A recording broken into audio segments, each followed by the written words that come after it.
Hello and welcome back to Connected Inc. The fourth day. Today is the Creativity Day. Welcome here in Düsseldorf. Hello. It's time for the big applause. Yeah. Thank you. Yeah, today the whole day is it's about creativity. It's one of the big days of Connected Inc. and I'm very honored and have the pleasure to welcome you again here in Düsseldorf. I'm Silke Roggermann. I'm trying to connect the dots between the sessions, call me one of a tour guide through the creative chaos of Connected Inc. And I have the pleasure for the opening to welcome Faik Karaoglu. He's Executive Vice President, Branded Business of Wacom, and he will do the opening today. Thank you, Faik. The stage is yours. Thank you, Silke. So, welcome everybody. Welcome here in the Experience Center in Düsseldorf of Wacom, but also, of course, the people in online who are joining us and hopefully listening also to this great day. The fourth day, the fourth topic, creativity, is the main topic of today. Yeah, the event is running now since 2 weeks, and I think we had already more than 100 sessions, and this is the final session now. What we are going to have here, we have a lot of presenters who are talking about creative chaos, who are talking about the main topic and joining us during this journey, Connected Inc., which is bringing the different parts of our definition of creative chaos together. It is, in a way, the art, technology, science, and education. The convergence of this is where the creative chaos is coming. And we are also going to look today more in the creativity part. We are going to talk about community. We are going to talk a little bit about technology, but also, of course, about workflows, especially in the creative area. Connected Inc., creative chaos. This is just to make all the chaos more tangible. We are not the first organization, company, individuals who are talking about chaos. Even Albert Einstein, this was one of his main topics, chaos theory and how he is defining chaos. As you can see here, I have the quote also for him. Nothing can exist without order. This is the first part. But the second part is nothing can come into existence without chaos. And this is also our goal with this, what we are doing here. What we are doing here with our customers, partners, and with the community. We believe this is going to be something which is going to change and which is going to be different in everything. Maybe more in an order, but then again followed by chaos. This is a cycle what we are in a way targeting. This year's topic is more on a high level. We asked us more high-level questions. First of all, to connect this in a way also that we are saying, okay, are we evolving as humans? Are we really evolving? Again, from the different perspectives, what I mentioned before, with the different parts, art, education, science, and technology, is this really helping us to evolve? And a lot of participants, discussions and really also sessions we had about this topic to answer it, to connect this to this what we are doing. And this is also what I would like to do, connect to this what we are doing as Wacom. Connecting this, is this really helping, for example, what we are doing as a creative company, as a technology company? Are we contributing to human creativity with our technology? This is a question we are asking ourselves, but we are also asking the community, and we are discussing this together. As you know, Wacom, the name himself is already addressing something like Wa is harmony, and Com is, in this case, technology. Our main goal is harmonize human being with technology. And this is also what is part of our DNA, what we are driving also in the future, but this is also where we are coming from. Just to give you an example also, if you look on our products, our main goal is always to bring the perspective of our creative community into the game. And we just launched our latest Cintiq 27. In this one, for example, we developed the product together with creatives, from creatives. Again, the question is also during the day, are we really contributing to the human creativity and to the creativity workflow, which we are going to discuss also during the sessions today. Partners in this journey, we are not alone about the Connected Ink. Partners, these are the highlighted partners, but of course we have also a lot of other partners who are supporting us all over the world. Just to go back, what is happening currently all over the world, we don't have this event just here in Düsseldorf, we have this also in Tokyo, we have this in Shanghai, in Seoul, in Portland, to really connect the different dots, but to really also connect in a way the global creative community. This is also going to be my next topic, and my guest, to invite him then also to this discussion with me together. I had the honor to join an event in October this year, but this was not the first time. The event's name is THU. THU has a long history with Wacom.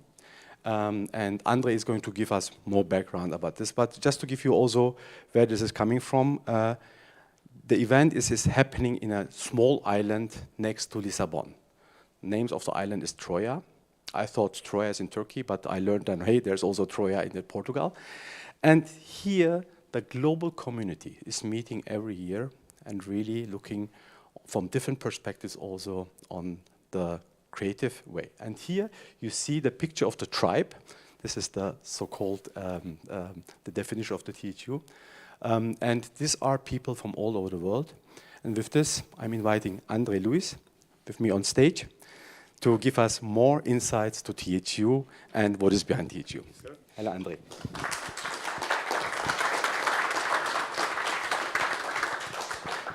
Hello. Andre, welcome. So I didn't say what THU is by purpose, to really give the opportunity to explain where this is coming from and what is your intention with THU. So THU is now a global organization with one goal to empower creators. We work now with 180 countries.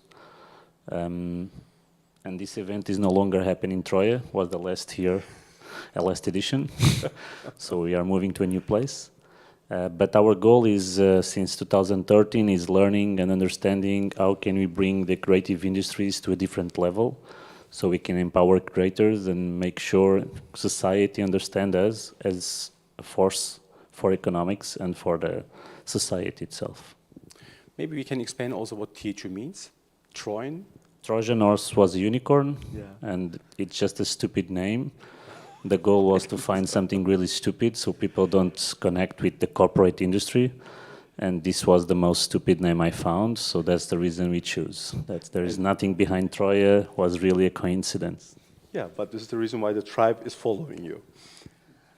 I think so. To be honest and fair, during 3 years was pretty complicated. Organizations didn't want to sponsor us because the name was too complicated and they didn't understand. But yes, the creatives at some point, they follow the non-corporate brand. And I think now it's a success, but we no longer use Trojan horse was a unicorn, we use THU. By the way, it was not us calling us THU, it was after the first event. I saw someone that went to the first event call it, I just went to an event, THU event is fantastic. I said, what the fuck is THU event? And I realized they were talking about us, so we start using THU from that point now, so it's also a coincidence. Yeah, but I think, again, we have here a picture of the tribe, the so-called tribe, who are joining the event, people from all over the world, really on the small island in Lisbon, but this is also happening physically, but also a lot of people joining online. And during the journey to THU, it's not just a one-time event. What you are doing, you are in an interaction. You are part of the community, and you are with the community. It's true. Nowadays, THU is the main event itself is just a small part of the work we do. It's actually starting to be like 15% of the work. We have been, and COVID was good for us because it allowed us to focus in our mission. And now we have, I think, 11 projects happening at the same time, and the main event is just a small part of it. The online perspective is important, but also our projects in Japan. We basically, is Portugal and Japan, the two countries that we are more connected. And probably in the future, we'll find a new house for THU. And we are growing in Asia in a different areas too. But the online is becoming fundamental for a lot of reasons. First of all, the introverts and the people that can actually go to events. Event is a really niche thing. And if you really want to help people, you can't rely on events and people with money to go to events. And there's incredible, talented people that they can travel. They don't even have sometimes the physical. They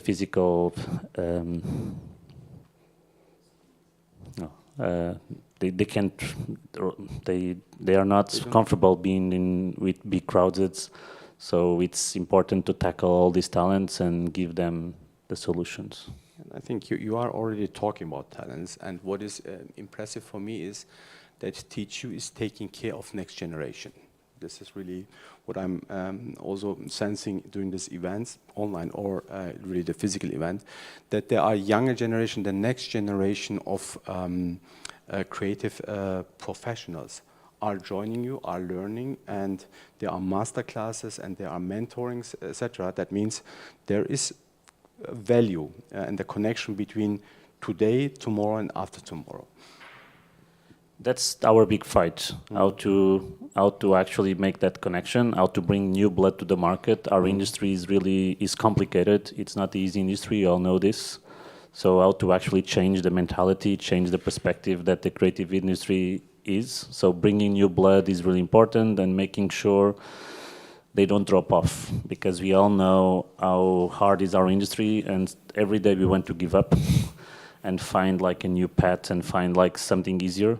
So our journey in the last couple of years is how we manage a safe net. So we understand where we are going. We understand that everything is difficult in all the industries, but how can make sure that everyone can understand that it's part of the process in a good way, and not giving the depressions, the anxiety, like the lack of hope. That is always, it's something that we know because we care and we interview a lot of people, and we have a system like a lot of depression situations, a lot of people that they came to us because we are the last place okay, we need help. You are the only place that you can help. And so that's part of the process, taking care of the creatives and starting in the young generation. And I think this is also the next connection point, what we are going to have together. We had last year Wacom Career Day. You are accelerating more and more career days, giving also direction to the younger generation, etc. And we are planning something together. Maybe from your perspective, Career Day, how to support. It sounds a little formal, very like structured, but I think it is more the giving a path. In this case, the young creatives. It's yes, like during the pandemic, THU started Career Camp. That is our way to humanize. So at the time, there was no events, and everybody wanted us to replicate THU, the main event, but it's quite impossible to replicate the main event online, because it's based on waking up at 9 a.m. and go to bed at 3 a.m. with a lot of alcohol. So it's impossible to replicate that in the online level. So basically, we end up to do a lot of research, and we came up with the Career Camp, that is the humanizing the digital experience. And during that time, Wacom brought Career Days. That is a connection between both. The goal with Career Camp is one-on-one sessions, mentorship sessions with the the biggest organizations in the world, like Riot, Blizzard, Supercell, Disney, Netflix.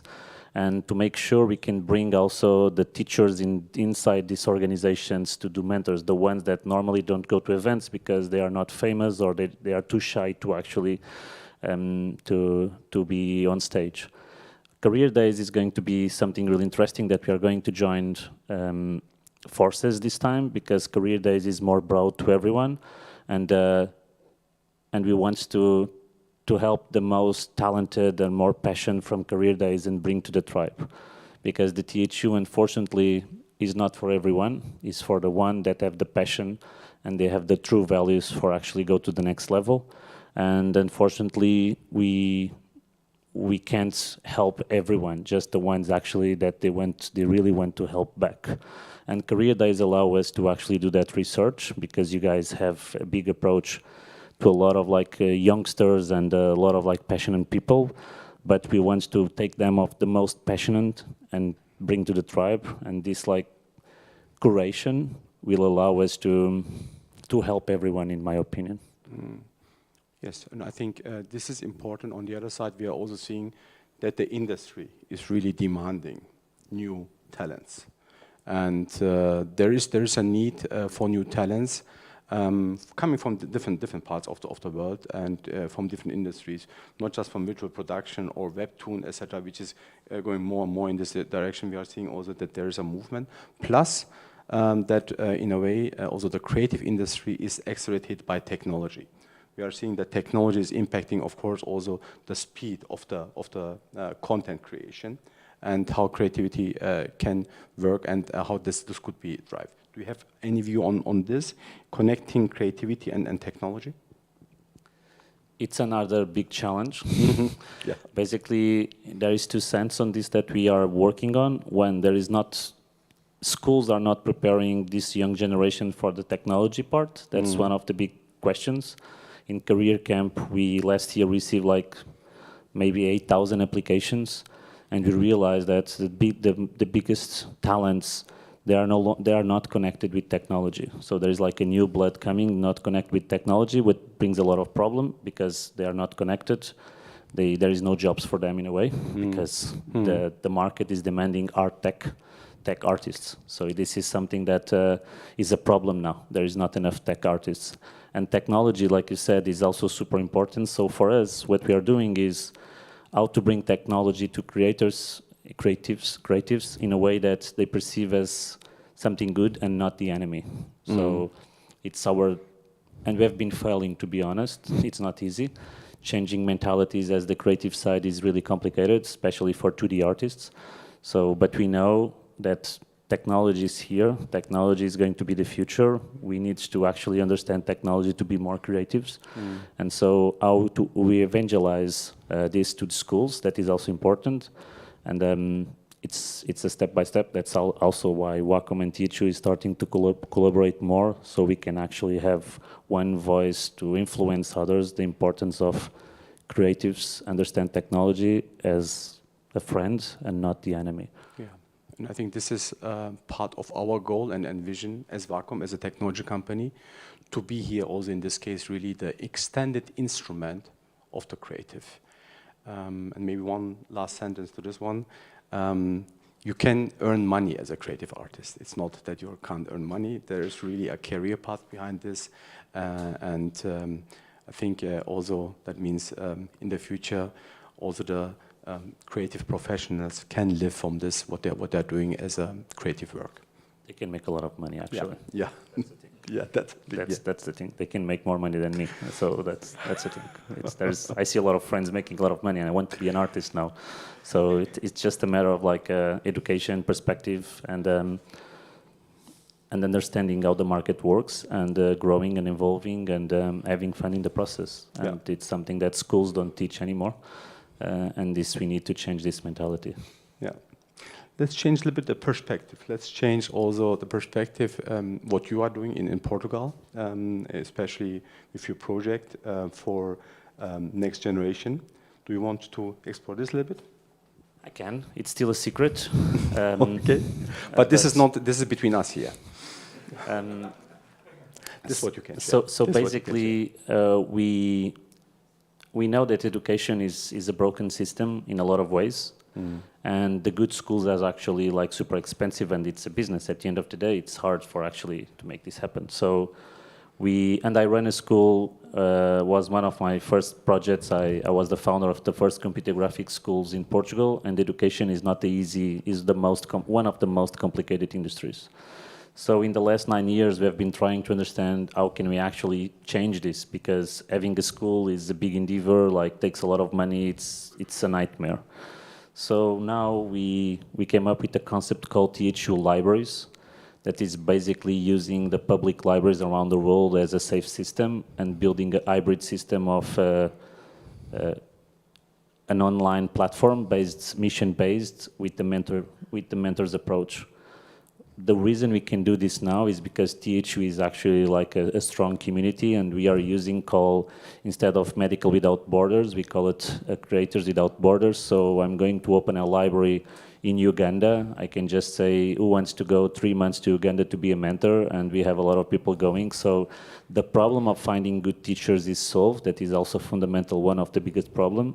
And the second is logistics. We can also use public libraries as a safe system, and you don't need to rent. The third thing is, who is the target? And the target is fundamentally underrepresented kids from bad neighborhoods that the school is not prepared for them. And we have been working in a profiling system that allow us to actually identify the ones that actually connect with technology or more creative or more art tech. And so we are going to launch the first 2 libraries in Portugal, and after that we want to scale to all over the world. And this is quite important because we can start the butterfly effect. Not only we are bringing new blood to the market, but we are taking out of the streets of the bad place a lot of people that fundamentally they're really going to help their families. In Portugal, for example, like these young kids, and this is a full package that we studied this for a long time in terms of what is the drop-offs of these programs, because you have free programs around the world, but eventually they are not succeeding because that's the reality. So we came up with a concept that allow us to fix the drop-offs. So that's the project we are doing. Mm-hmm. Thank you for telling us a little bit about the secret. And from our side, we are, of course, going to support you with this journey, because we believe this is going to be essential also for the next generations, especially in the creative space and in the creative community. We just hear from different perspectives. First of all, taking care of them, but also being responsible, also in this case, in a way, and contributing to the community. Thank you so much. Yeah. I really appreciate it.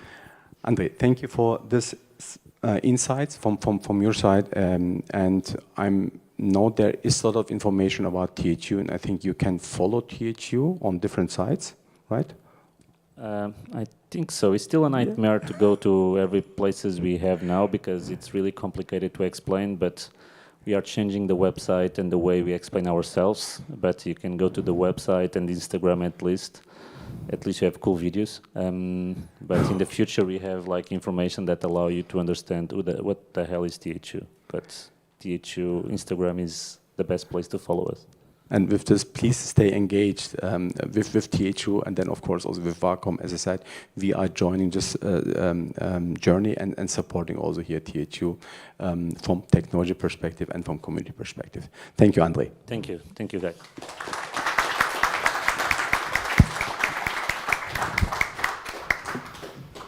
Let me just jump to the next topic. As I mentioned before, connected ink around the world. We had some sessions, and you can see also some examples what we had as sessions. The first one is about webtoon market in Korea. The second one is in Portland. The second and third one. The third one is in a way, I think. It's also, this is Japan, this is Tokyo, this is one of our partners, MUI, who are really working on the space, Internet of Things. And then Metaverse World in China. And the last one is what we did here already in Düsseldorf, in Germany, about the topic illustration and how this can foster mental health. And again, there is much more, and you can find really more on the Connected Ink pages, what we did, and you can watch them also and get additional insights. For today's program, just to jump again on this one, we started with the opening, and then we are going to have later Alessio Tomasetti about the automotive concept design. Then we are going to have Wischermann, who is going to talk about gravity high-end retouching. And then we are going to have the artistic and cultural storytelling of Monster. This is going to be a panel discussion, especially in this area.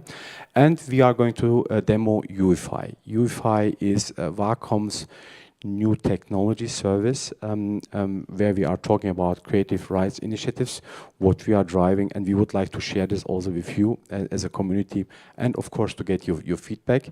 This is going to happen by Avinav and by Jos. That's the overview. Thank you for joining us today. Thank you for being here. Thank you for being online.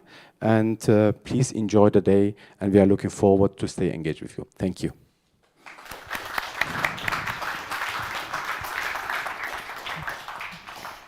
Thank you, Faik. Thank you very much. Thank you, Andre, for this insight in this creative chaos in Portugal. We will be back at 1 p.m. for nature-inspired automotive concept design with a panel talk with some experts. And until then, you can use the minutes for bio break or get a little snack here in Düsseldorf. Sorry, internet. It's only here in Düsseldorf. So see you at 1. Bye.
Hello and welcome back to the next session of the Creativity Day of Connected Inc. 2022.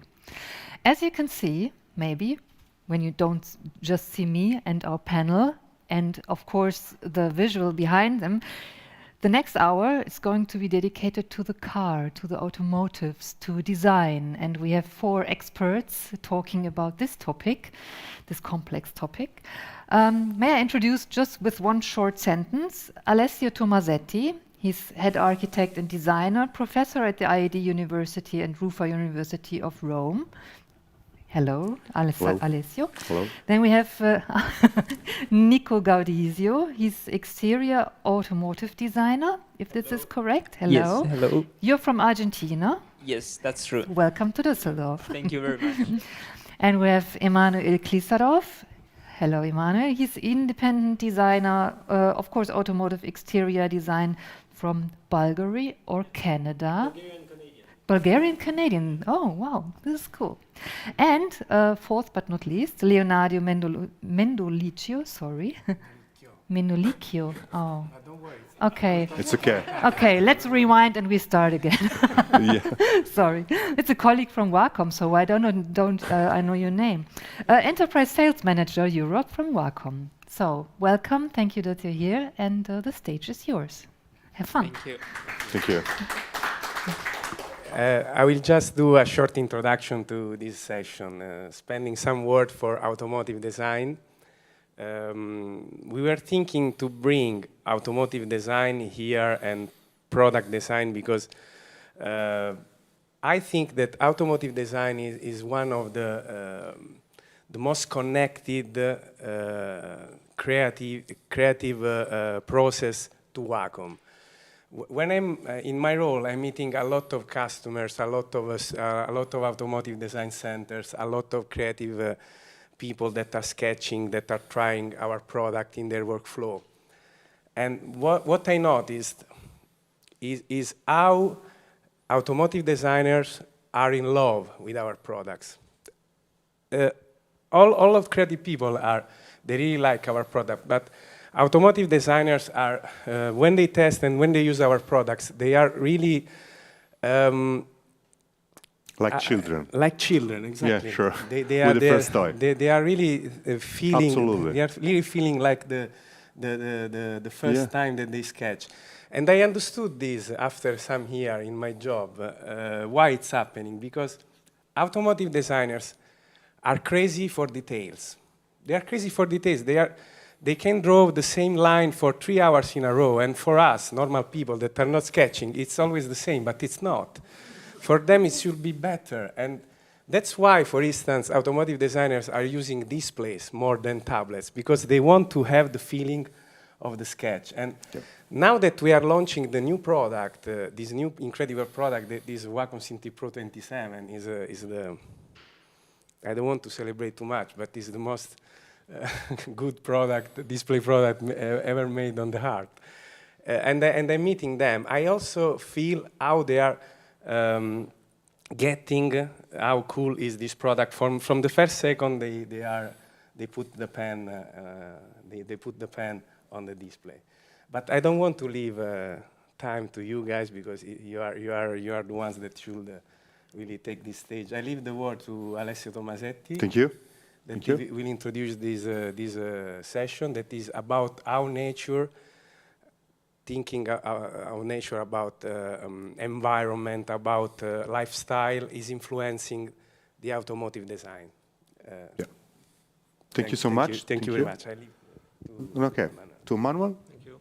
Thank you to be here. Thank you, Pleasure. Leonardo, to introduce me in this very amazing adventure, because I think that Connected Inc. is a mind-blowing event. So every kind of arts and creativity field connected together. Today we are speaking about automotive. I'm in love with it also. You, my friend as well. And what you said is really the truth. When we are just presenting and make the demos, we meet even very important designers. They look like they are just have the same enthusiasm like the first time, or just working on a new product and new synthetic.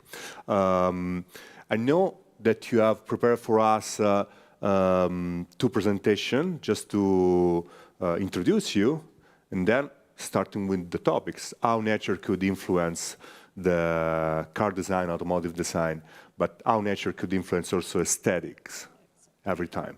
So we can start with you, Nicolas. Okay, thank you very Okay, much. thank you. It's a really good honor to be here with you. And well, I come from Argentina, from the north part. It's Misiones, the place. And it's a really cool part because we have a lot of nature. It's almost the place when the Amazonas starts. And all my life I was around by nature, and with the passion of design, I can mix both things. Okay, so nature as an inspiration. The first artistic representation was inspired by nature. Our ancestors, the only thing they saw at that time was nature. And they needed to represent that. And how? In this way.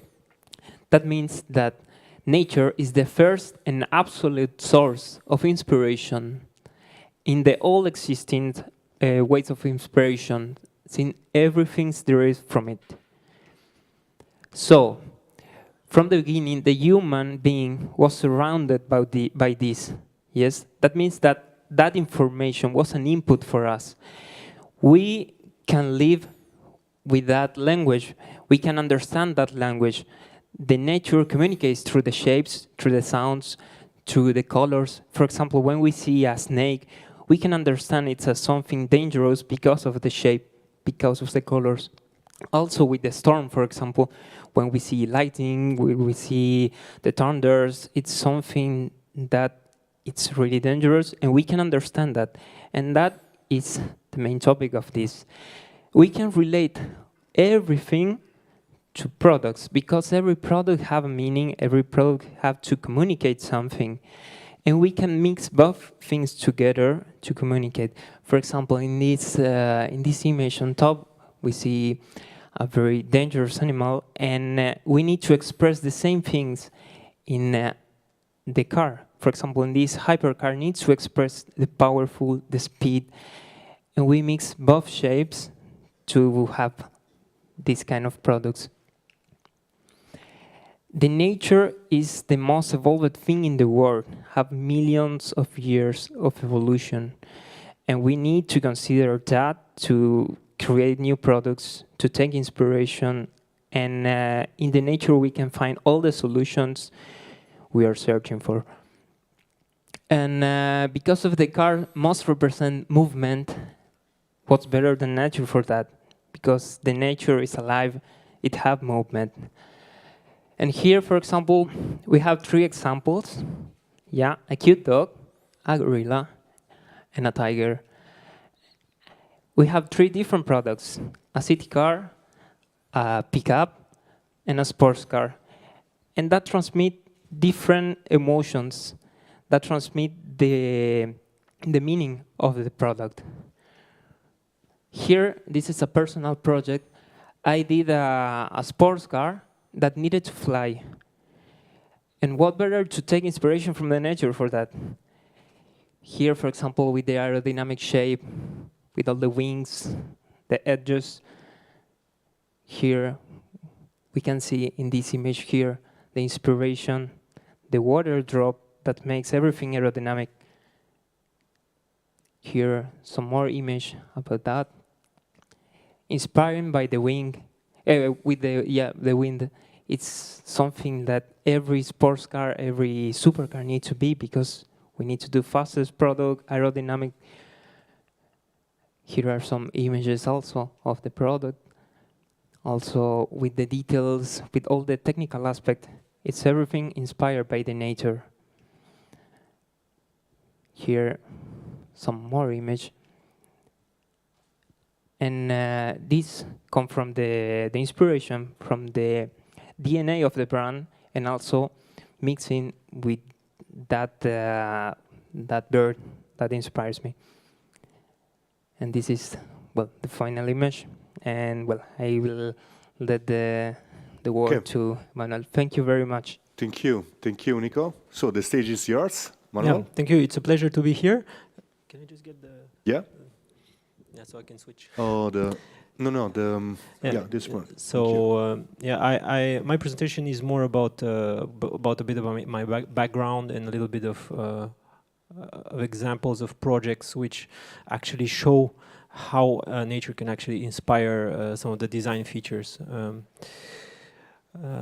So I think it's important that each creative has their specificity. And in my case, because of my background, I have a certain amount of areas in which I am more, let's say, proficient in, and I'm more attracted towards.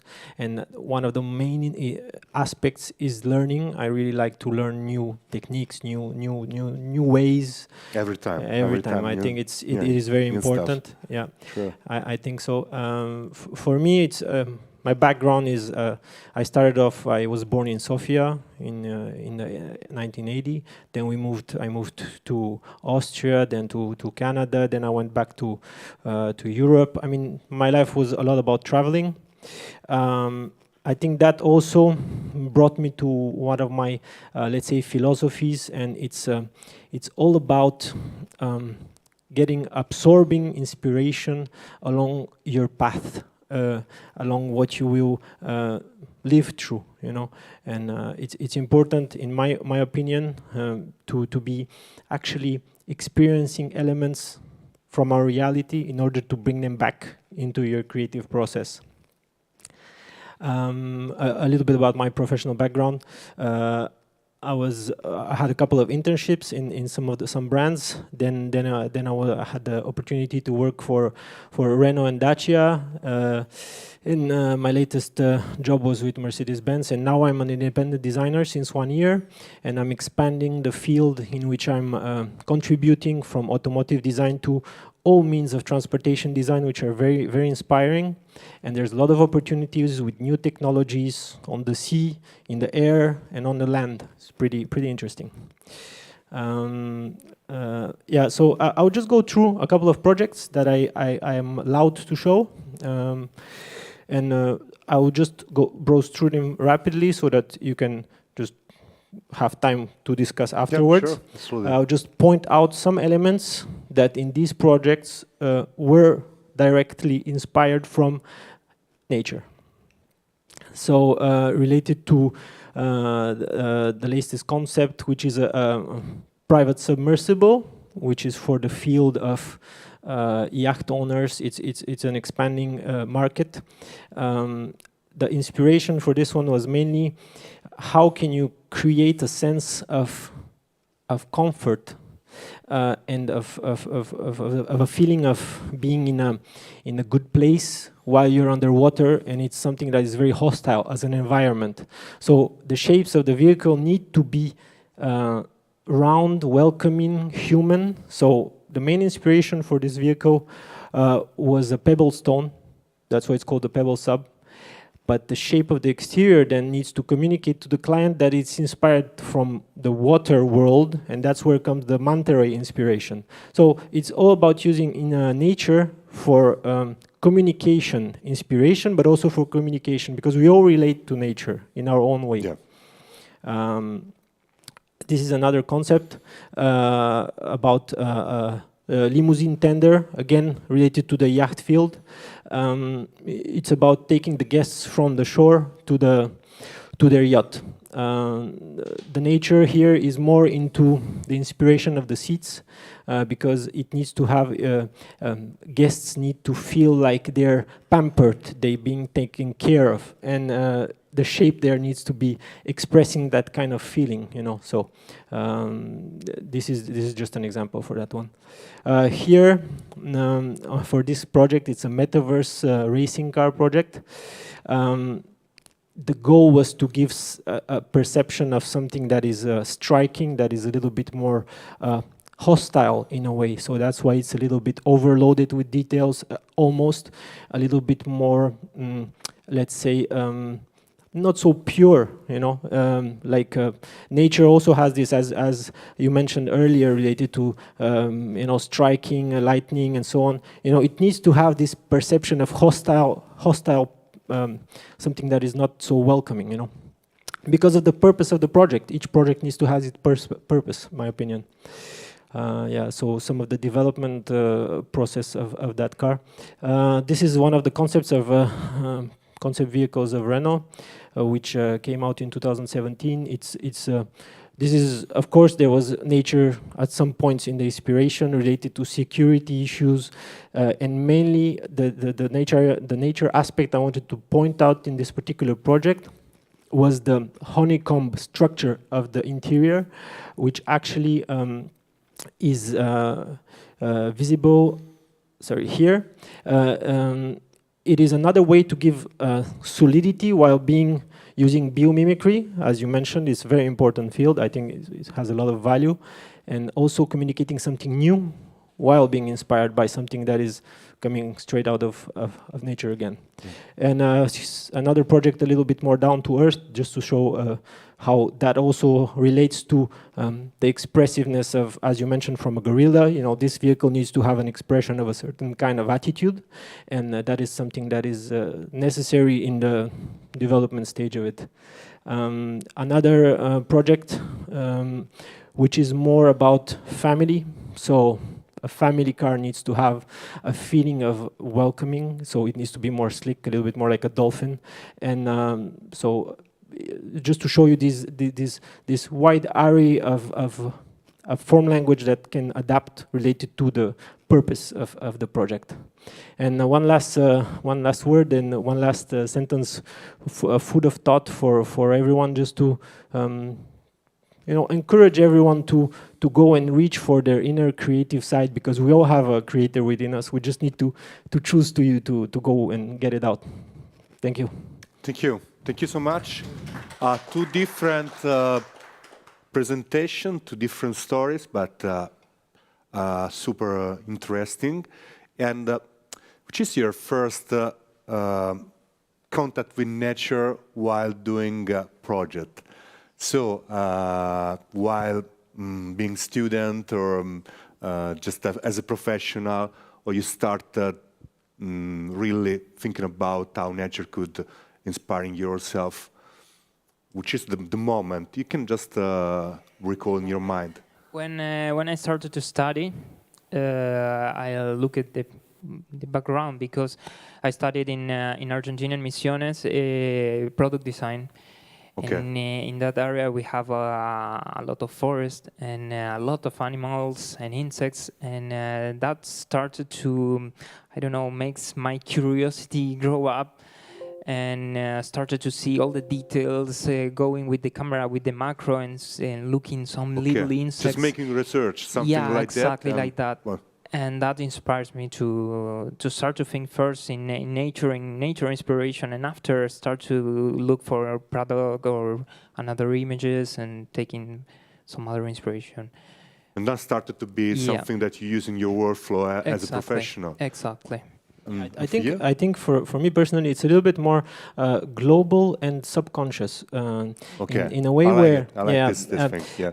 It's sometimes you need to be in a certain kind of environment to be able to get this indirect inspiration, like changing your location, going to another to a park. This is a simple solution, but if you can go in an environment that is the nature is all around us. It doesn't have to be a forest to be a nature. We are part of nature. What we do is nature as well, right? So I think it's all about getting immersed in this environment, which actually you don't know what's this magical way it creates. It makes you do things differently, makes you have more ideas, different ideas, and you get them out of you and put it on paper. Yeah. I have to admit, as an architect, when I was a student of architecture in Rome, I was fighting with all my teachers and professors, because they said, okay, you have to, you see that the architecture, historical architecture, has the same proportion of nature. and the nature could be just studied about geometrical things and mathematical things, but it's the contrary. We study as geometrical and math researcher how nature could be developed like that. So it's not you can just put the Nautilus shell and say, okay, the Nautilus is just a typical equation like that. It's just the contrary. We develop math just looking and geometrical things, just looking at nature. So nature is inside us and it's around us, as you said. That's very inspiring to me too, just doing also different things. And which is the brand, if you like, that you like, or maybe you work with, that is more inspired by nature, in your opinion? Well, I didn't work in that brand, but it's that one.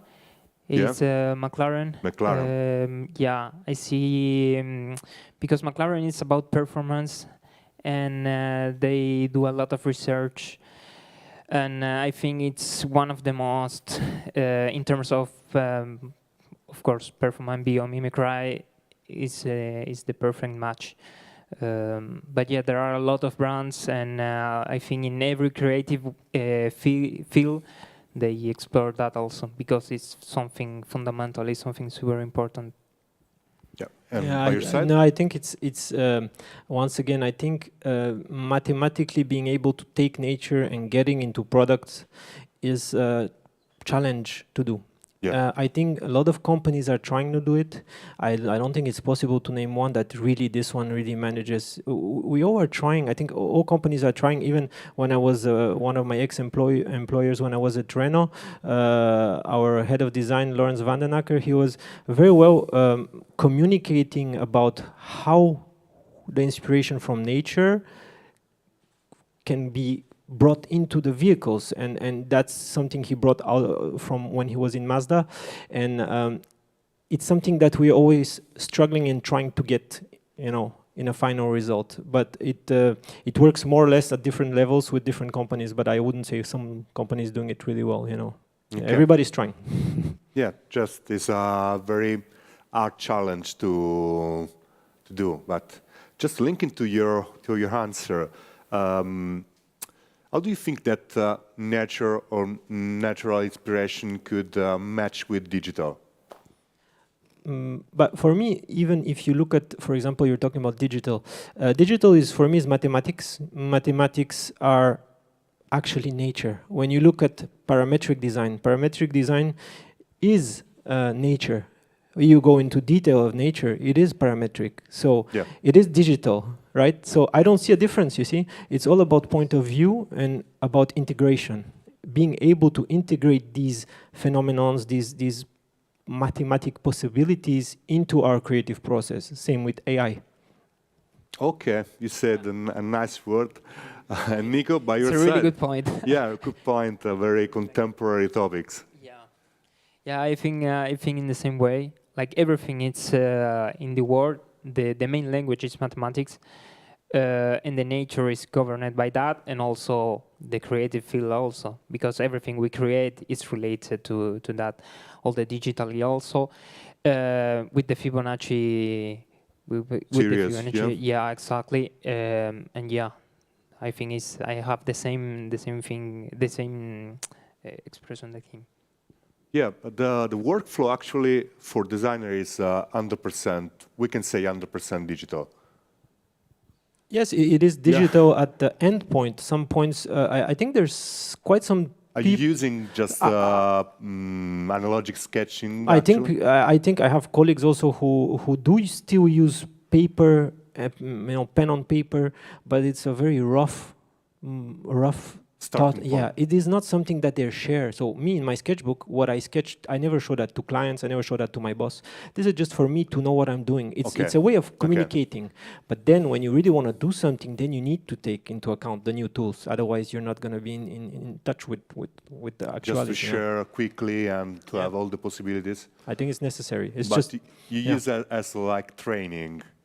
training every time the analogic sketching? I think it's depending on how it comes up. You know, if it's also a question of generation and what you're used to. I think that the new generation of designers that I see in schools, they're going straight into digital right away. Even they don't even use the sketch pads or something that is pen on paper. They go straight into digital right off, and they manage to find ideas. For other generations, it can be the possibility that you're used to getting ideas when you're connected with something that is not digital, but in any case, it needs to go to digital afterwards anyways, in my opinion.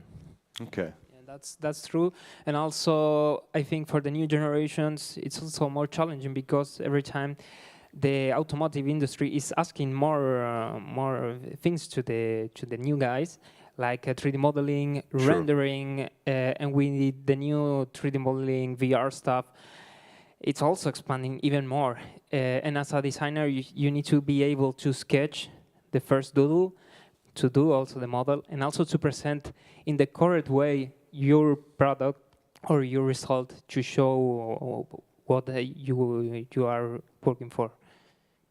So in your profession, you have to manage many skills, maybe in a different percentage about sketching, modeling, and retouching, even making some videos, directions, something like that. It's just 360 degrees world. Okay.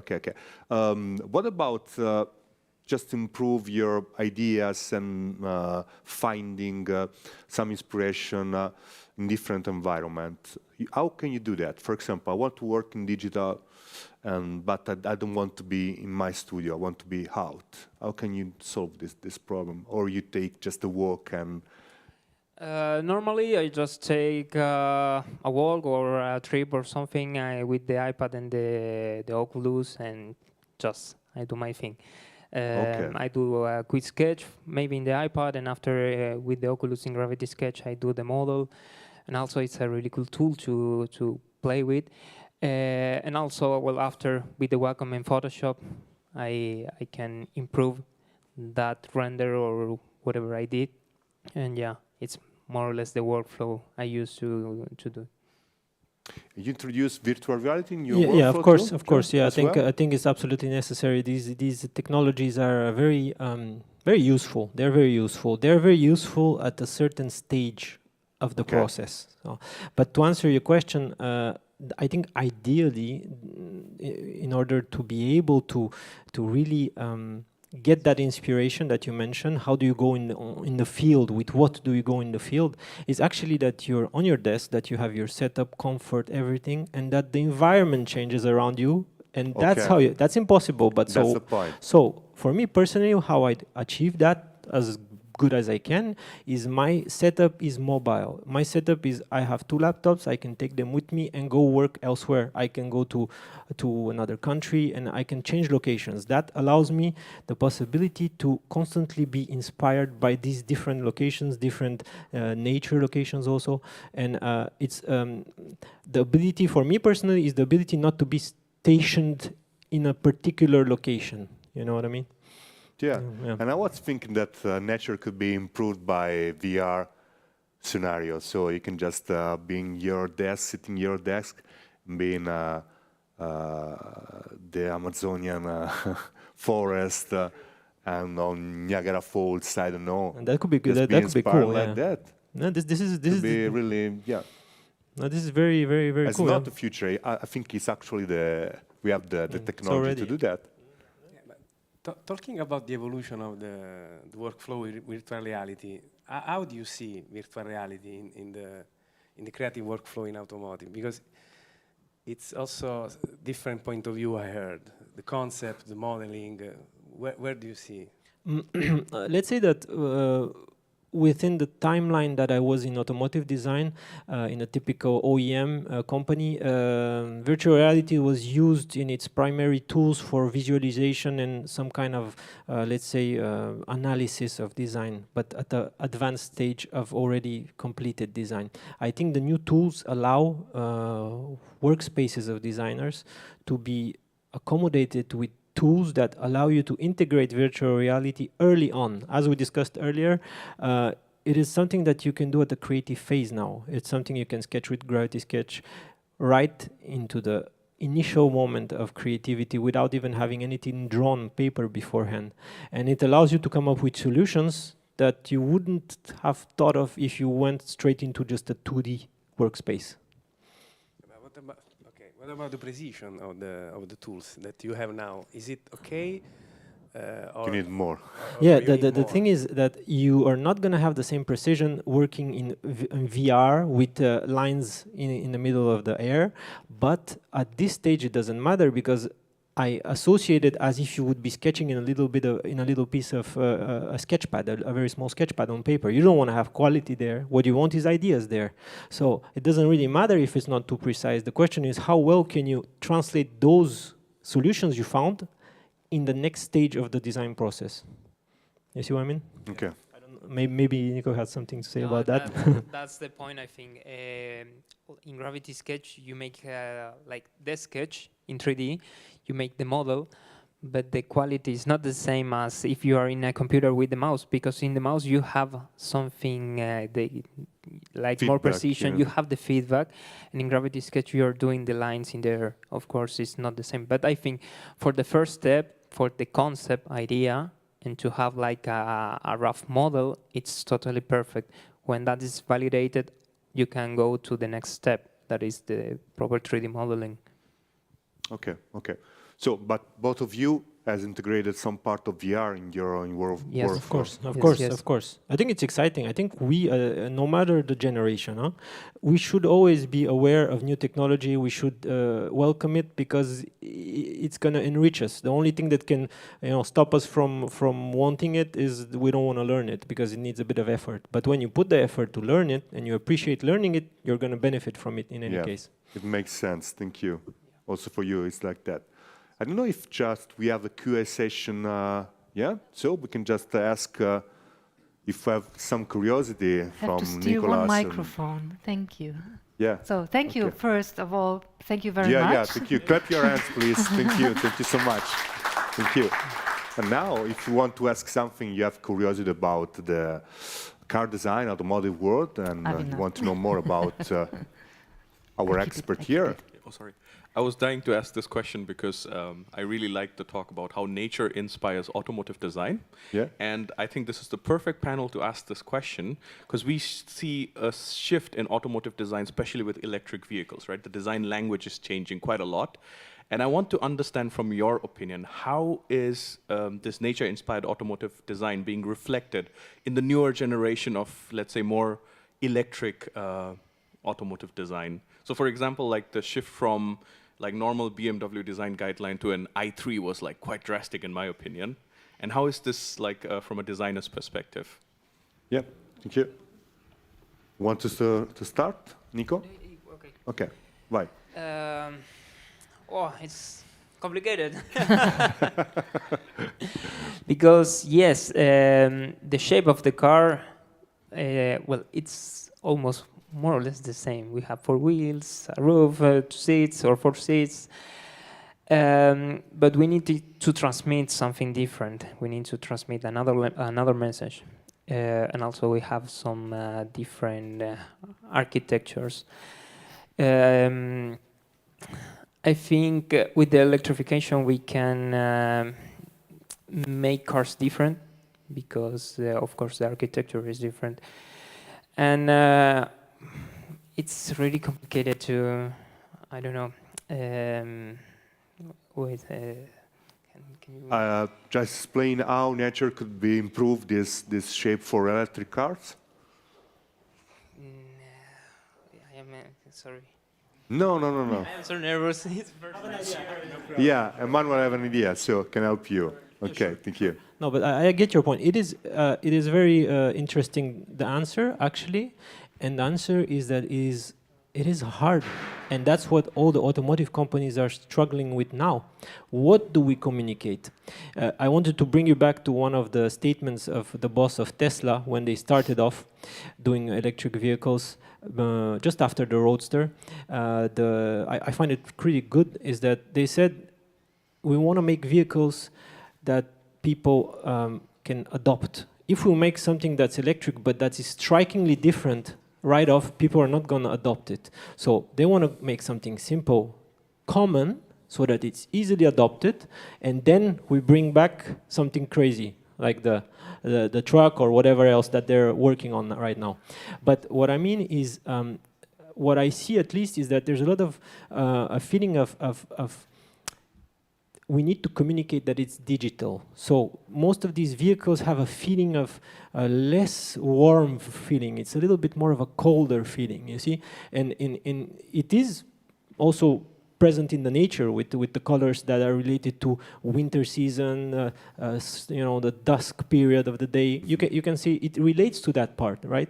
But at this stage, I think we are in a bit of an approach that is, we want to communicate it's different, definitely what you mentioned. We want to show the clients it's a different element, and we want to show that it's digital. But if digital evolves to something very warm, then it's going to evolve the form language as well, I believe. I like the passage on color, and I have to admit that we can just see that the electric car has a very huge screen inside, as you can just do everything in there, even not drive, but look at movie or play or do something. So it makes sense what she said, and yeah, very, very nice question. Thank you. Yeah, sure. I think also right now with the electrification, the inspiration goes from the product design and not so much for the nature. If we see right now, the trend is have everything super simple, very smooth surfaces, less information in the exterior of the car, and that's relate a bit more of a product design, I think. Yeah. Maybe we need even more information, and we want to do more with the cars. I think it's the same thing that happened in 60s till 70s with the watches. When we start with LCD watches, they changed the game totally because we need more information. We don't want to have only the hours and the date, but we want to have, you know, chronograph and timers and different things, even game on it. And it's very similar. Okay, it makes sense. Any other question? Any other questions from the audience in the internet? Oh, from the chat. Okay. So question number one, I must say we have some really cool questions for you guys. So question number one to the panelists. In your experience, is the interpretation of nature similar across cultures, or are there different meanings attached to the shapes of animals or in different cultures? So is there a cultural difference of interpreting natural shapes? So what do you think? I think it's a very good question in a sense where this is how I see that a challenge for a global brand. It needs to adapt to every segment of the world, and it needs to understand its specificities. And now to answer the question, I would go with the colors. You know, the colors are part of nature, and colors are associated to very different things in different cultures. So very important for a brand to be able to understand that and to adapt it. And I'm sure it goes along with the shapes and the form of elements as well on top of color. Yeah. Yeah, also I think it's important to understand that because that makes the product different. And every culture needs something like from an own product. For example, we cannot put something super, I don't know how to explain. Every culture have their own forms, shapes, and we cannot interfere with that with some really weird products. Okay, so the heritage is important even in the culture, and then we could just see in the developing of automotive design. It makes sense. Also colors. Think about colors. Sometimes you see only black cars and white cars in some countries, and then very bright colors in other countries. Depends on the sun also. Yeah, depends on the sun. Yeah. No. It's true. You just mentioned that. For instance, in North America, ultimate luxury color is not black, right? Black is Europe. but in North America, this is just Yeah, one it's element. totally Just one different. element. Yeah, You it need to makes adapt. sense. Yeah, for sure. I think it's Yeah. necessary. What is it in North America? Luxury? It's silver. Silver. Yeah. Okay. Okay. Yes, we just know now. It's important From information. what I read. Okay, thank you so far. More questions to come. Next one.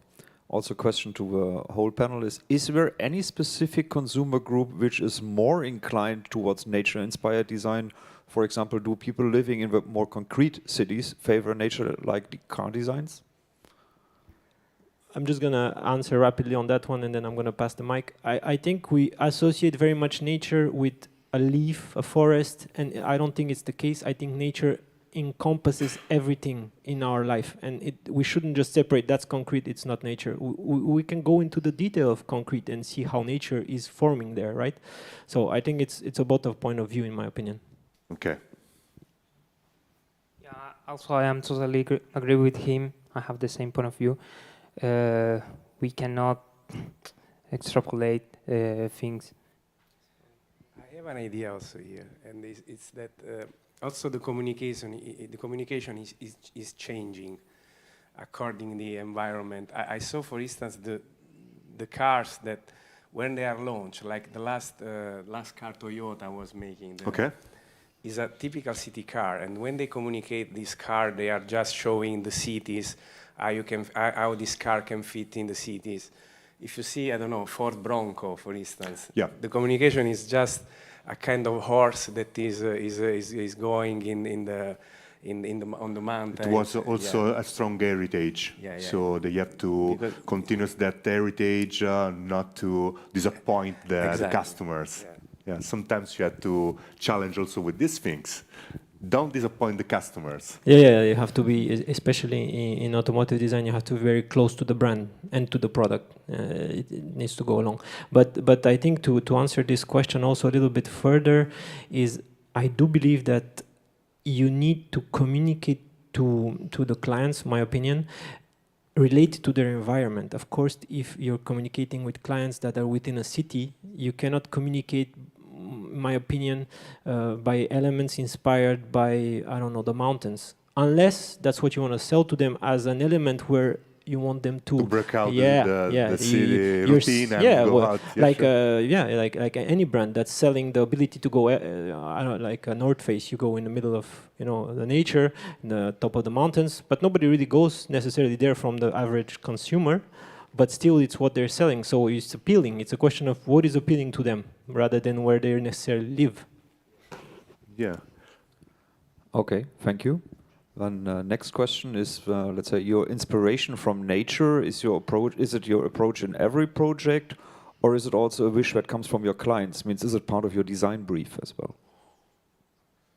You start? For me, it's definitely not a design brief and a request of the clients. Most of the, let's say, clients out of typical business are not really aware of the process.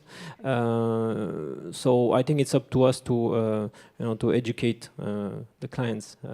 As I discussed yesterday with one of the other speakers that's going to come up, who had a very good point on that. And so I think it's up to us to bring it. And yeah. I think it's part of the creative process. We don't need to show also to the client after, if we don't want. But I think it's around creative process. It's how we find solutions in the nature. I think it's that. Yeah, as a designer, I can say it's DNA. So you start to do some things, you work on every project, and the human being, but also the natural features are inside your mind. It's mind-blowing. It's just the workflow that's going on like an automatic way sometimes.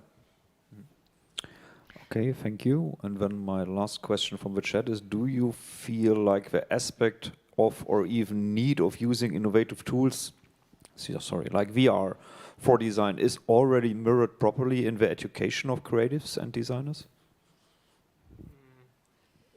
If I understand properly, you mean that if the education part is already taking into account this request, into Yeah, teaching so the is our students. innovative Yeah. new tools and technologies, for example, like VR, already reflected properly in education of new designers? From what I see, generally what I've noticed is that the schools are trying to follow up, but what happens is often the designers themselves are very thirsty of new technology, and they're very inspired by what's coming up. So they're gonna by themselves go and learn and try to incorporate those techniques, and then the schools see that a lot of people are doing it. They incorporate it afterwards.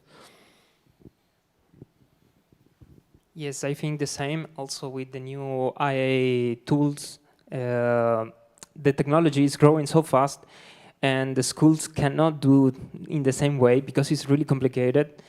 And I think it's also a part of the new designers to have that curiosity to improve ourselves with new tools, with new technologies, and well, that in the end make the difference between someone who is super prepared and someone who is more or less. But it's part of ourselves, I think. Yeah. But as a teacher at university, by educational side, I have to say that sometimes teachers and designers are more thirsty than the students, and this is not good because students, you have to just eat everything and be hungry every time about new technologies.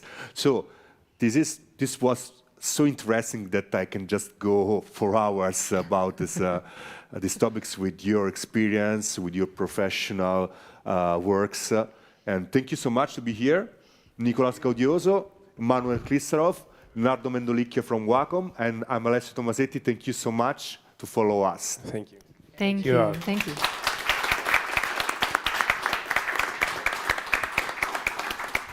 Yes, thank you very much.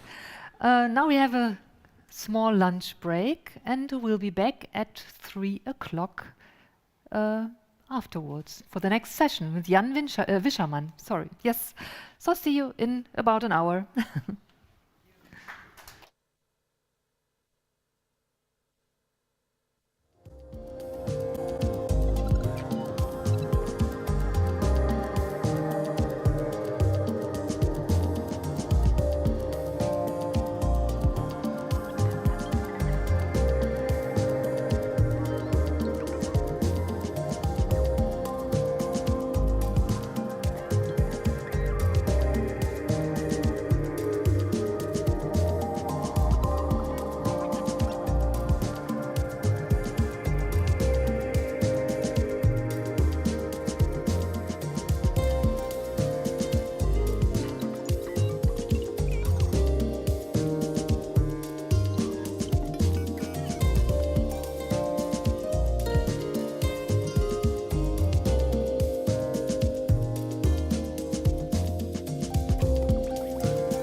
Hello and welcome back in Düsseldorf and in the internet to the 4th day of Connected Inc. 2022. Today's the Creativity Day, and we continue, of course, with a very creative expert. His name is Jan Wischermann. He's a retouching artist, expert. I was thinking about, isn't it retouching, because retouching sounds so touchy? But hey, we will see. No. Yeah, Jan, he's a retouch artist. He's a professional beauty and hair for beauty, hair and fashion, as you will see in a few minutes. I have this very nice sentence. He's driven by passion, creativity, and empowering others to grow as individuals. I really like this. And the session is called Creativity, High-End Retouching, and the Infinite Power of Giving Without Asking. So it's much more about retouching. So Jan, the stage is yours. Very happy that you're here. Thank you. Thank you for the invitation. Enjoy your time. Thank you. Hello, everyone. Nice to meet you. And first of all, thank you to Wacom for the invitation. We've been together for quite some time in the last couple of years. I think, Jeroen, we met in 2016 and did the Photokina together. And Guido, we have been doing quite some stuff together also. And it's nice to see you all again. And yesterday I counted, and it is like 20 years ago that I switched my mouse to a Wacom board. And it's quite a celebration for me. I didn't know it's 20 years already. All right, so my name is Jan. I'm a retouch artist, as you already said, Silke. Thank you. I work for all sorts of beauty and hair companies. I do a lot of fashion work and also everything that's commercial. And but before we dive into that, I want to tell you about what we're talking about today. You said it already, so I think I can nail it down to a short turn into retouching. And there's one thing that I really love about empowering others that I want to share with you, because that's not all about me, but what everybody can do as a creative. And in the end, I would love to have a Q&A with you, because I think that I love to bring value to the people, and I think that's one way to connect. Come in. But before we go into the world of high-end retouching, I wanted to step back and tell you about how it all started for me, and wanted to ask if you could find a relation between these two images. But I will let you know. NHL Hockey 98 was, in that year, I played inline hockey for 10 years, and we started in 95, I think, and with a friend of mine, I always played this ice hockey game on a computer, and we did it together in a team. And it looked like that back in the days. And in 98, you were allowed to put your names into it, but not the visuals. So I wanted to have our own jerseys in it and our own arena. And by having this wish, there was no Google back then, imagine that. And we had to find Alta Vista, I think it was. I'm not 100% sure, but I think it was Alta Vista. And I asked it to, how can I work with images? And it said, you have to use Photoshop. And then I asked the other friend, Napster, to give it to me, and it came. And, and I tried it, and we succeeded, and we played in our own Hansapils arena with our own jerseys. And so I was caught on fire by that. I was amazed by what you can do with image manipulation. And then, 2 years later, I had my Abitur. So I graduated from school, and I was a master in cheat sheets. But for the final exams, I wanted to be sure that there's nothing that can be found. And I always had these bottles on my table. And then I said, OK, I can take that label off. And I scanned it, and I edited it with Photoshop, and I've put all the things I needed on top of it. I reprinted it, and I glued it back to the bottle, and it You're basically the first ones that I tell that, but this is how it worked, and I had everything I needed in my exams. So, so Photoshop again was something that I really enjoyed, and so basically it was clear that I had to do something with creativity and images. And so a love story began that never ended, and it still keeps me up at night when I find out about something new and that I can try with images. Today, I work as a retouch artist for advertising agencies or for fashion or beauty clients, for photographers mainly, and also direct clients or magazines. And I love the variety of work. I didn't want to do just one thing. I wanted to have the commercial part and also the creative part. I educate in the things I learned, because that's the only way I learned, and there's no real education program for that. So I decided that I share my knowledge, and I just want to, give back. And I also do mentoring for quite some people in the retouching field. And networking is my second biggest passion, I think, connecting the right people. Hey. Oi. Sorry for interrupting. No, don't be sorry. Nice to have you here. And I wanted to quickly tell you about what retouching is to me, because retouching is, for me, is telling the story of an image and enabling it to speak to the audience. And it's not about fixing stuff. It's about bringing to life what couldn't be captured in camera. So for me, retouching has always been the product of a whole range of people, professional people working together in a project.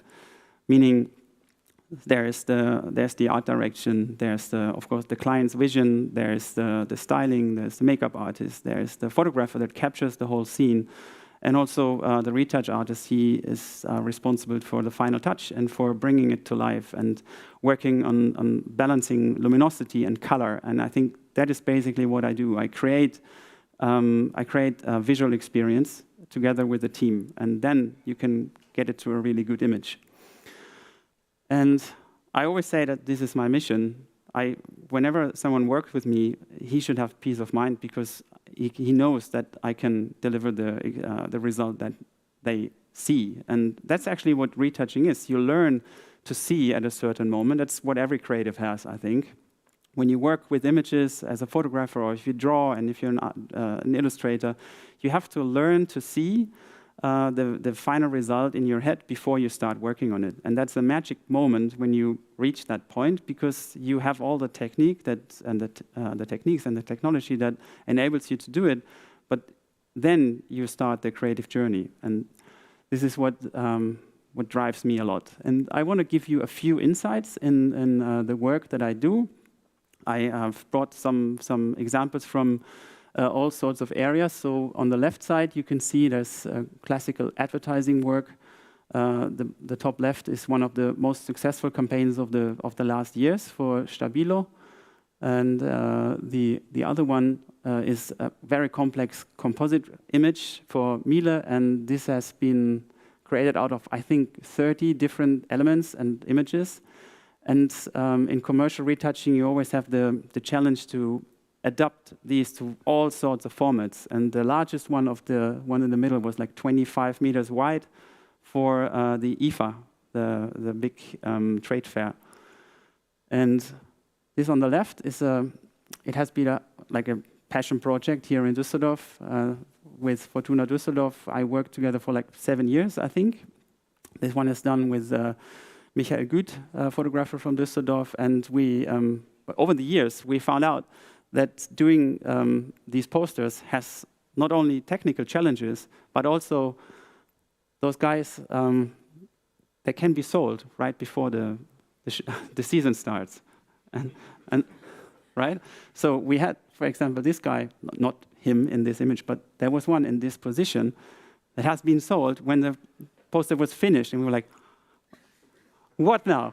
And we can't just take him off, so that's not really possible. And I tell you that because this is not shot as it is there. They are all shot separately. and we shot everyone in different angles so that we can position them as we want, because you never get them all to look in the camera at the same time. You can't see every head, so we have to be creative about that, but I'll give you a little more insights on that later. This is a classical hair campaign for Sayos, for example, that is the models.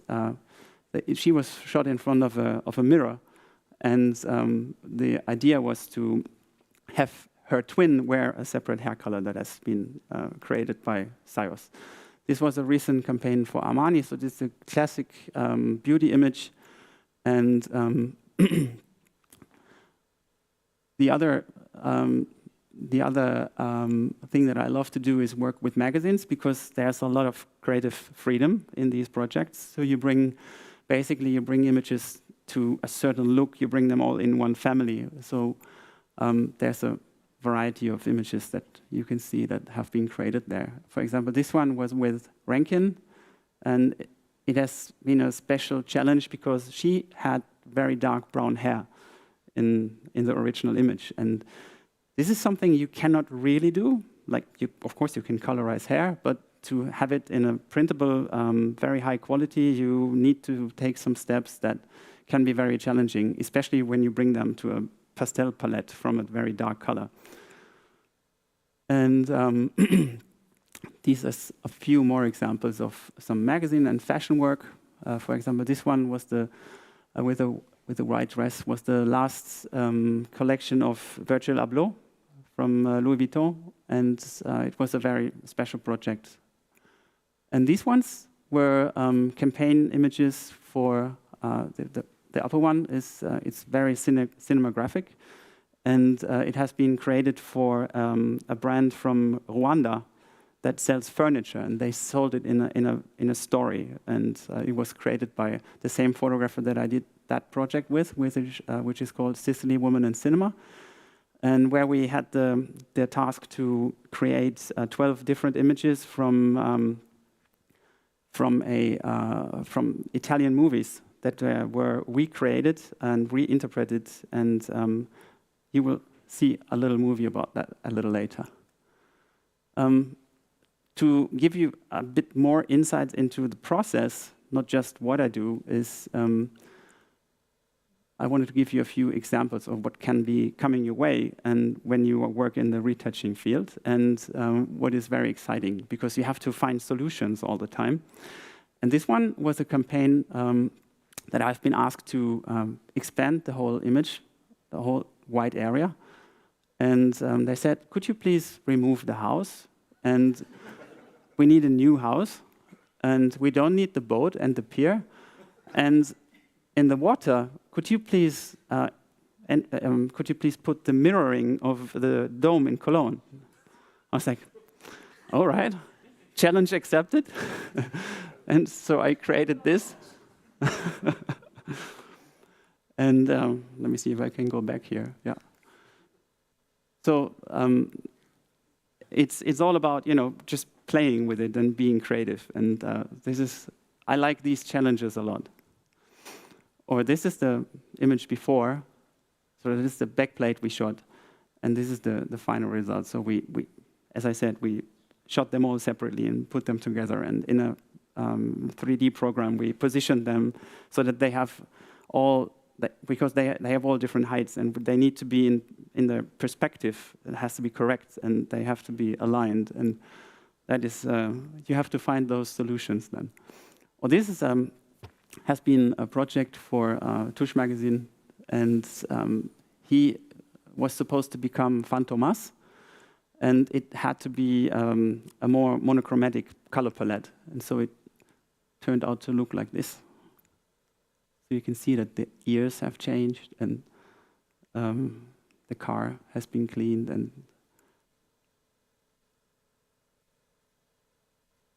here you can see it's a color grading job. So it's not all about fixing things; it's about creating a new mood. And the photographer wanted to go creative with that, and so we created this kind of new color grade for that.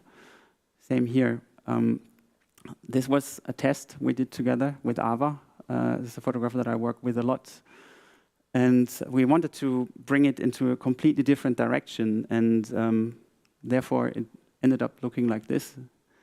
And it's about, one thing is about, you know, being very precise with masking, and that's where Wacom pens come in very handy, because you can't do that with a mouse.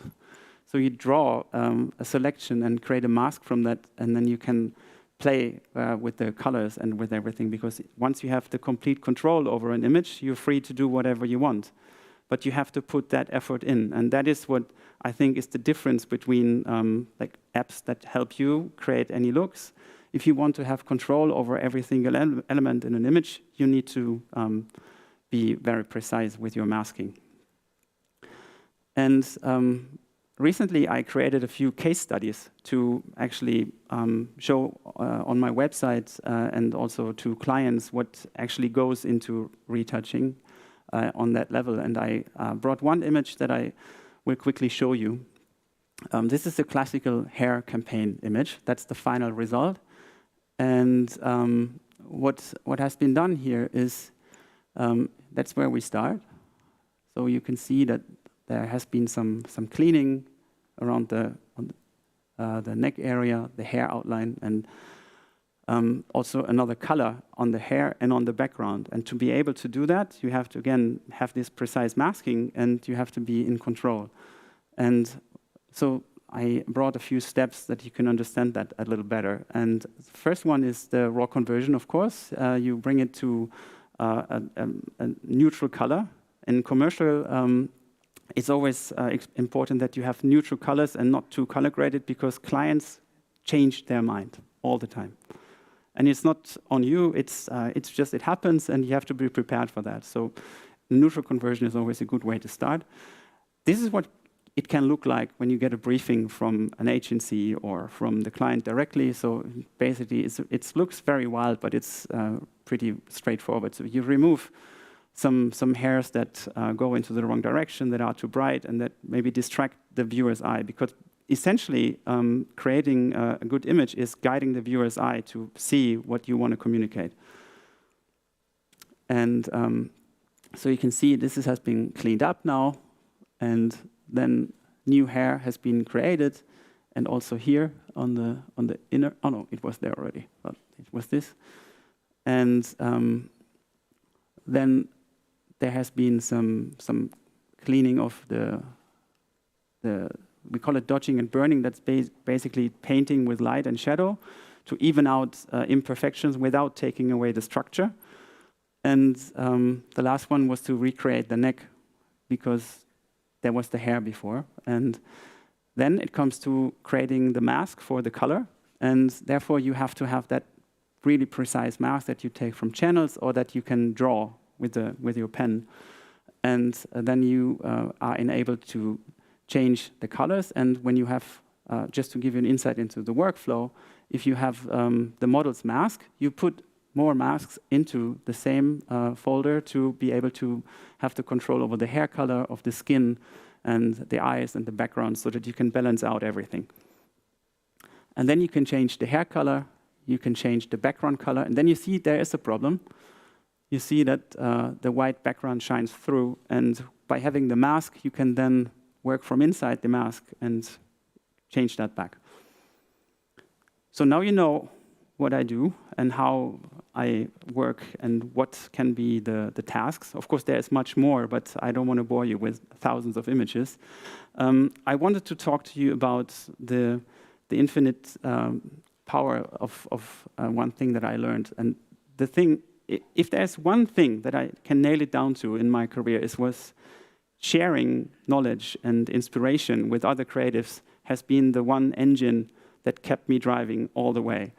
And I'm a strong advocate of giving, sharing, without asking for anything. And I want to give you one example why this can be valuable and why everybody should do it, because it leads to so many surprises, and it can open doors that you cannot imagine. So in summer 21, a photographer from Cologne, a friend of mine, Per Appelgren, he asked me, would you create an editorial with me for Elle magazine? And we're not getting paid for that. I said, okay, why not? It looks like an interesting project, and hey, I have an idea. I would love to, I would love to create a webinar from that with Capture One.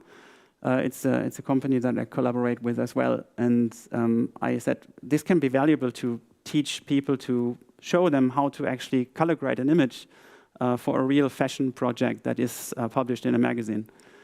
And he said yes, and I said, well, let's do it. And so this was the image as it was shot, and we wanted to bring it into some kind of retro look. And you can see that webinar online if you're interested. And the thing, I just did it because I wanted to help someone, and I didn't expect anything. But there was a lot of feedback coming. People reached out, and there was one phone call. And this one phone call led to this project, Sicily Women in Cinema. And as I said, it was a very complex project where there was a big team of 30 people traveling through Sicily for 2 weeks. And the photographer, he asked me if I can come along because we wanted to make sure that every day was one location, and we wanted to make sure that the whole effort of the stylists, of the set design, and of everybody, and Jeroen was there with us, you know what it was about. But we wanted to make sure that everything works, and here's a few insights of the behind the scenes. So we have been working in many, many different locations. We traveled over the whole island by I think we had 5 big trucks and a lot of equipment and so many people, and it was just a super amazing experience. And we had all sorts of weather. And this is the point where I would love to ask you to play a little video about that, because we have got some insights that we wanted to share with you. What is it? Yes, it works.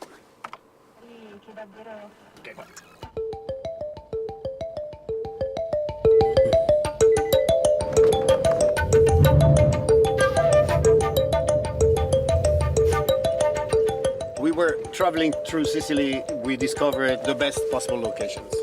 We just fell in love with the country and its life. We laughed, we had fun, we challenged ourselves to make the best possible pictures.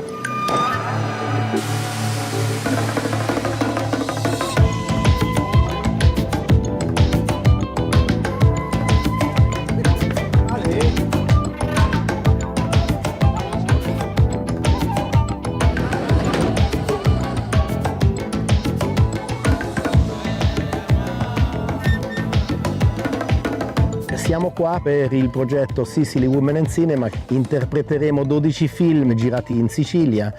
Sarà la prima regione che entra dentro Cannes con Casa Sicilia per attirare le produzioni cinematografiche in una terra straordinaria. Sono 4.000 anni di storia e il cinema ci aiuta sicuramente a raccontarli.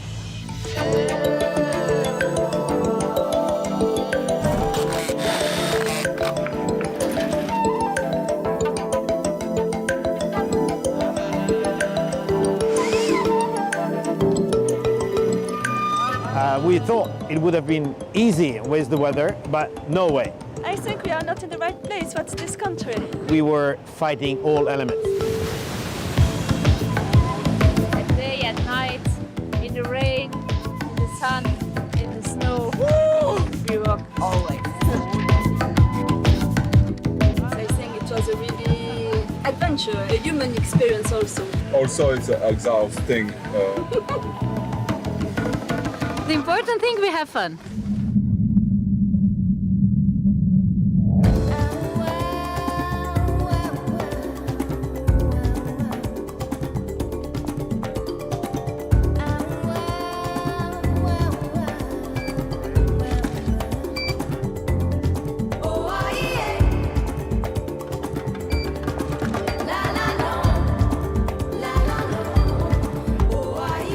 To achieve this kind of journey, which is amazingly difficult, you can do it only if you have a team which stick together, and that was the case. We had young people, all of them were extremely capable. That's why we have achieved a great job.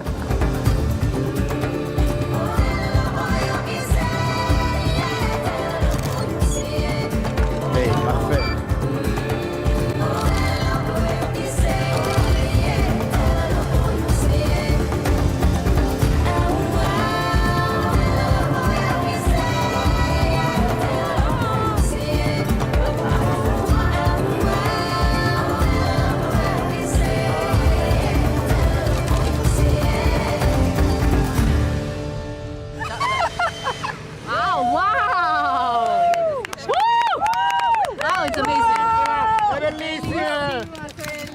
Guarda questa.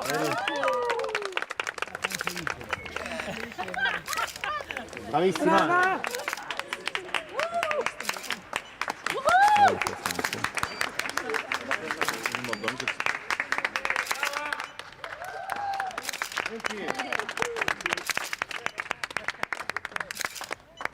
Ok, plié, on part.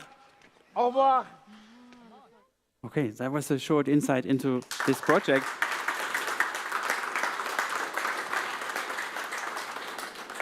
Thank you. And this was not only amazing for us, we grew together as a team over that trip. And there were so many encounters that I wouldn't have had if I wouldn't have shared that other image with the community. And later this year, we presented it at the festival in Cannes. So you have to know that the region Sicily was the client and the Sicilian Film Commission. And the photographer, he's also working together with big events. And he enabled them to give them a stage at the festival in Cannes. And they created the Casa Sicilia. And that was the stage for this project. And so it was a really intense experience for the whole team to also experience a film festival like that.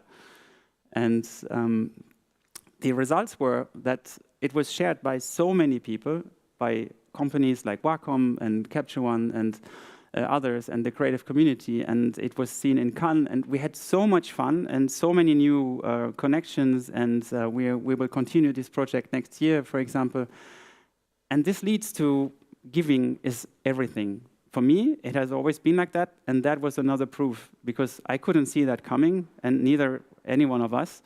And it doesn't have to be always this big, but something like that can happen. And for me, it has always been like, I learned by asking people to help me grow, and I always said that this is exactly what I will do when I get to a point that I can share something. And so I started a YouTube channel a while ago, and I had received so much feedback on this that I always said if it helps one person, that is enough for me. And but it's just amazing to have all that kind of interaction with people, and it can be a very small thing that you can teach someone, and it can be a full process.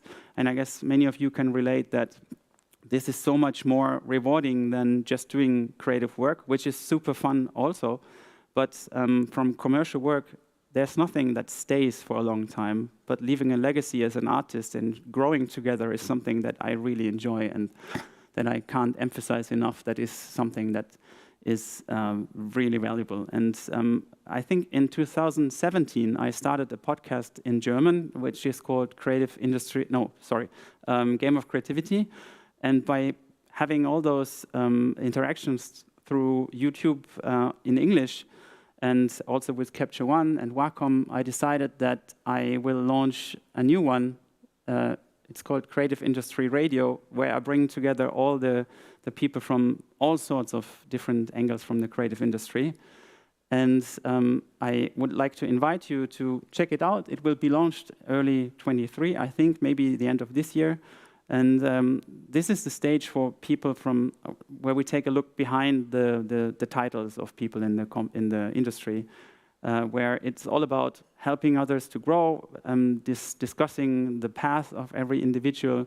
And there were guests like Pratik Naik and Dennis Dunbar already. And so it will be a lot of fun to bring together all different sorts of artists, brand people, art directors, production people, sorts from people from agencies, and so that we can create a hub from the creative industry to help each other and to grow together. And now, if you like, it's time for some Q&A for you, because I think that can be a good way to bring some more value if you are interested.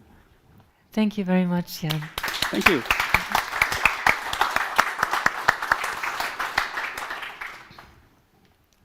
I have the microphone, you have the questions. Yes, come to you. Oh, doggy, doggy. Thank you. Jan, thank you. I have actually a question about retouching. So usually if you are, for example, in other workflows, you try to retouch as less as possible at the end of a production. But it sounds like in the photography industry, it is completely different, right? Retouching is an essential part of the whole process. How do you interact with the photographer, for example, up front, more in detail? So. Well, that's a really good question, actually. Thank you. I think it is very essential as a retouch artist to be involved, if possible, into the whole creative process. So, meaning, I see myself also as someone that can consult in prior to a production, and this way you can help photographers and also maybe agencies to have a look through the eyes of a retouch artist, because it's essential to understand the whole process. And as I said earlier, it's not about fixing, it's about enhancing and enabling the team to deliver the best results. So it can mean that you shoot more angles, for example. As a photographer, you shoot a backplate or two more than you usually do because you have more material for the retouch artist to work on.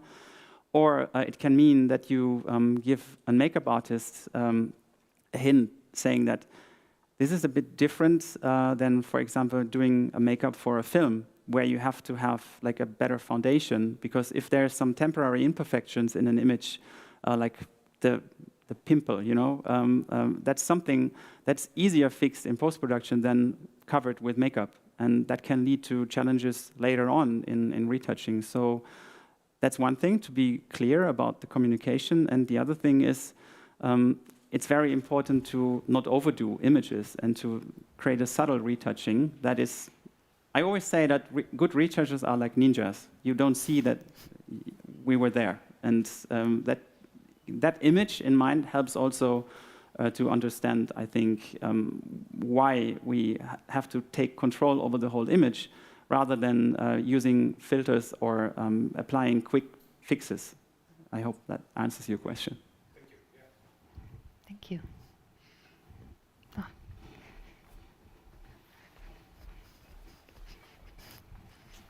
Yeah, very interesting presentation. My question was, what are amongst the most important challenges that are faced in your specialty in the upcoming years, let's say? I'm not sure if I understood correctly.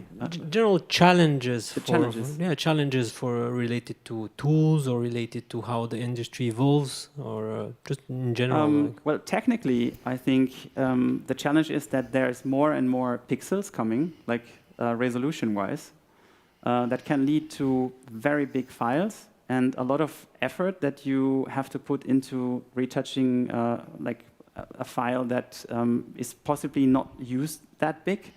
So it can happen that you have a shooting that has one big campaign image and the other images tend to be rather for internet communication or stuff like that. And you can't retouch, you can't downsize them because they need to be retouched also for bigger campaign use, maybe. And this uncertainty leads to a higher workload. And most of the time, it's not really necessary. And that can be challenging in terms of budget and time and expectations. So again, clear communication is super important to ask the clients upfront, what do you want? What kind of usage do you have for these images? How many do you need? And you have to be clear about the new challenges that come with higher file resolutions and the time that you need to put in. That's, for example, one thing. And what else? It can happen that you, for example, have a client that doesn't understand the retouching process as well, how should he or she? It's important to open that world, because they are good in their marketing area, and they tend to have a discussion about the effort you have to put in, for example, and by inviting, for example, clients to your studio and just showing them what you need to do, or, for example, I created these case studies to actually help understand the process and what can be expected, because I did it out of that reason, because I wanted to be clear in communication and expectations. And I guess these are the two most common challenges right now. Thank you. Wolfgang, do we have any questions from the online audience? Shall I pass it to you? Okay. Thank you. First question. Question to you, of course. I never met many other retouchers. How or where can I find new talents to work with when I don't know anyone? That's a good question. I guess you have to get out there, and you have to speak about your work. You can go into forums, for example, the good old forums, or you go to Facebook groups, or you go to local meetups, like in Düsseldorf. There's many opportunities, and also in other big cities. But I understand that I know a lot of retouch artists that live, for example, in Latin America, or in the east of Europe, and or in, I don't know, less crowded areas, where it's not really that big of a creative industry locally. And I can only say that reaching out to people, just connecting to them through the internet can help a lot, because the technology is there to share screens. To, you know, I have a lot of people that I share a screen with through Discord or FaceTime or whatever, and you can like discuss the projects, and you can help each other. And I guess you just need to make that step, because when I started in the industry, I had challenges for myself, to step up and say, hey, can we talk about this? Because I was a little unsure if this work is good enough to actually talk about it. And whenever I was courageous enough to do it, people responded very openly. And there's nothing you can lose.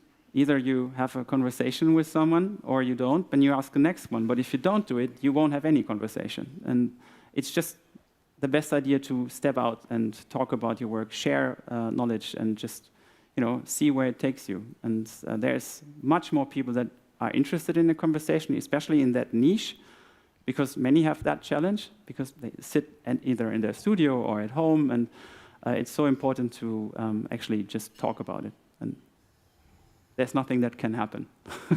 Okay, thank you.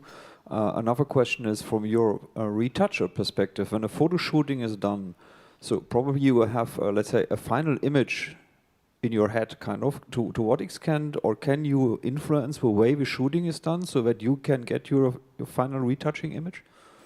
You mean that if I can influence the shooting to have a result that is more the base that I need? Yes, you can.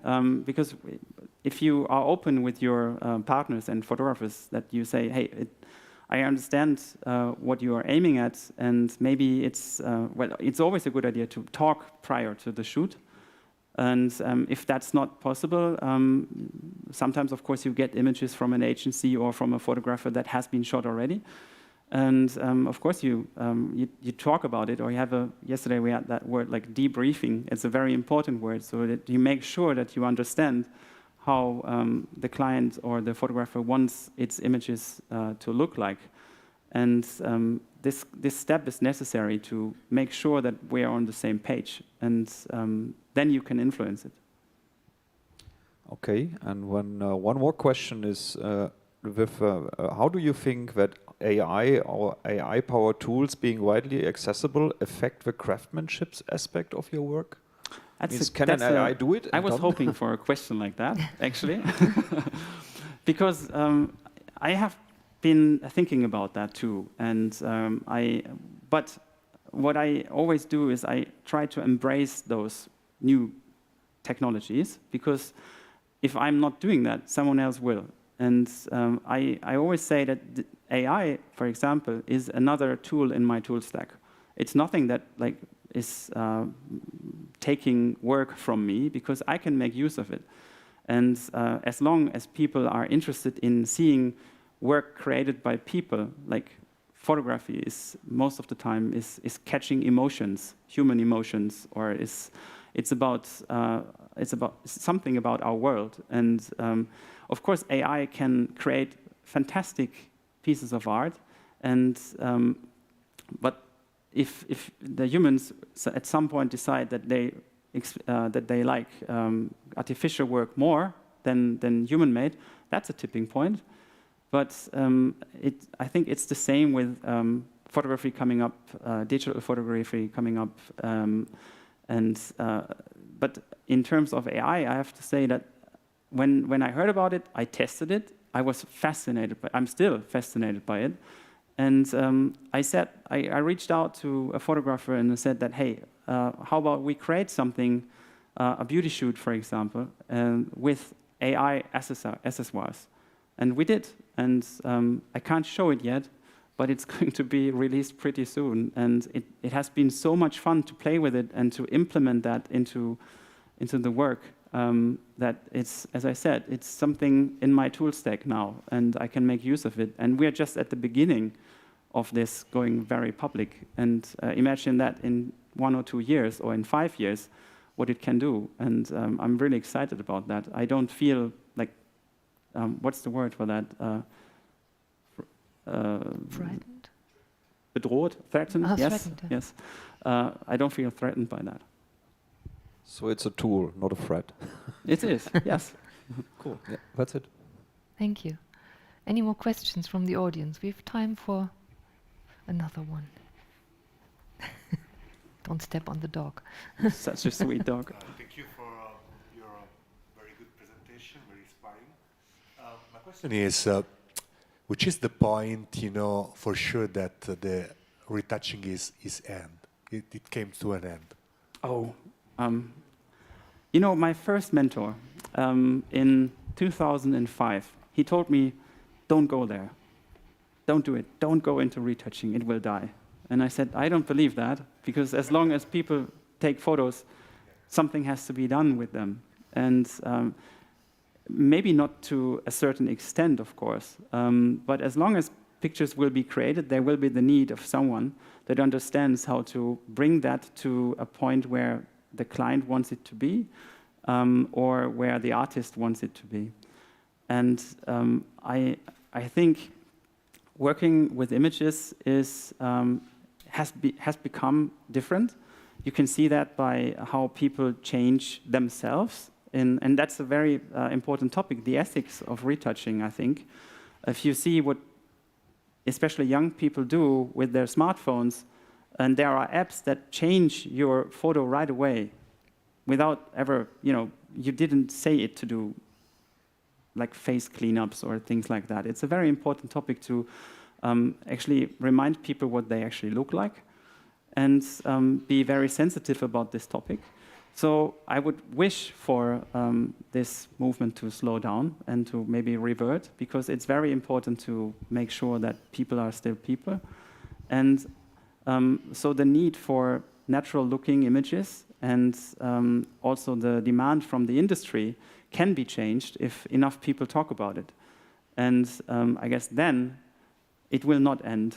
And even if it doesn't change, I think retouching will not end. It will change, and there will be new technologies, but someone has to use these technologies. And if you're an expert in imaging and you know how to work with color and light, then I guess you are still the one that gives the direction, and maybe it will be a different tool that we use. Maybe it's not Photoshop anymore, or it's a different thing that you use, but you still have to do something with images. Okay, thank you very much, Jan. Thank you. Again. Thank you very much.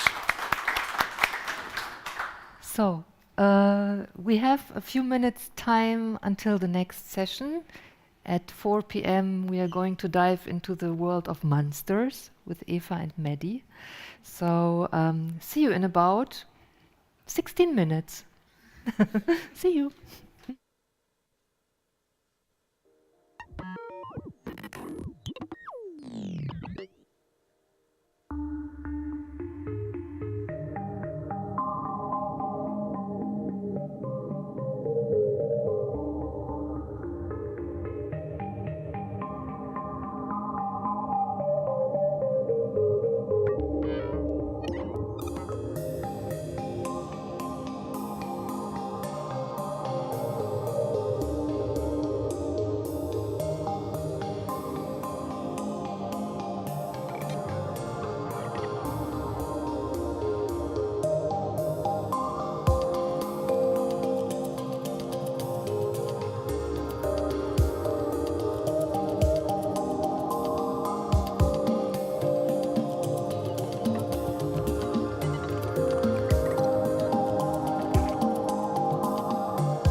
Hello and welcome back to Creativity Day of Connected Inc. 2022.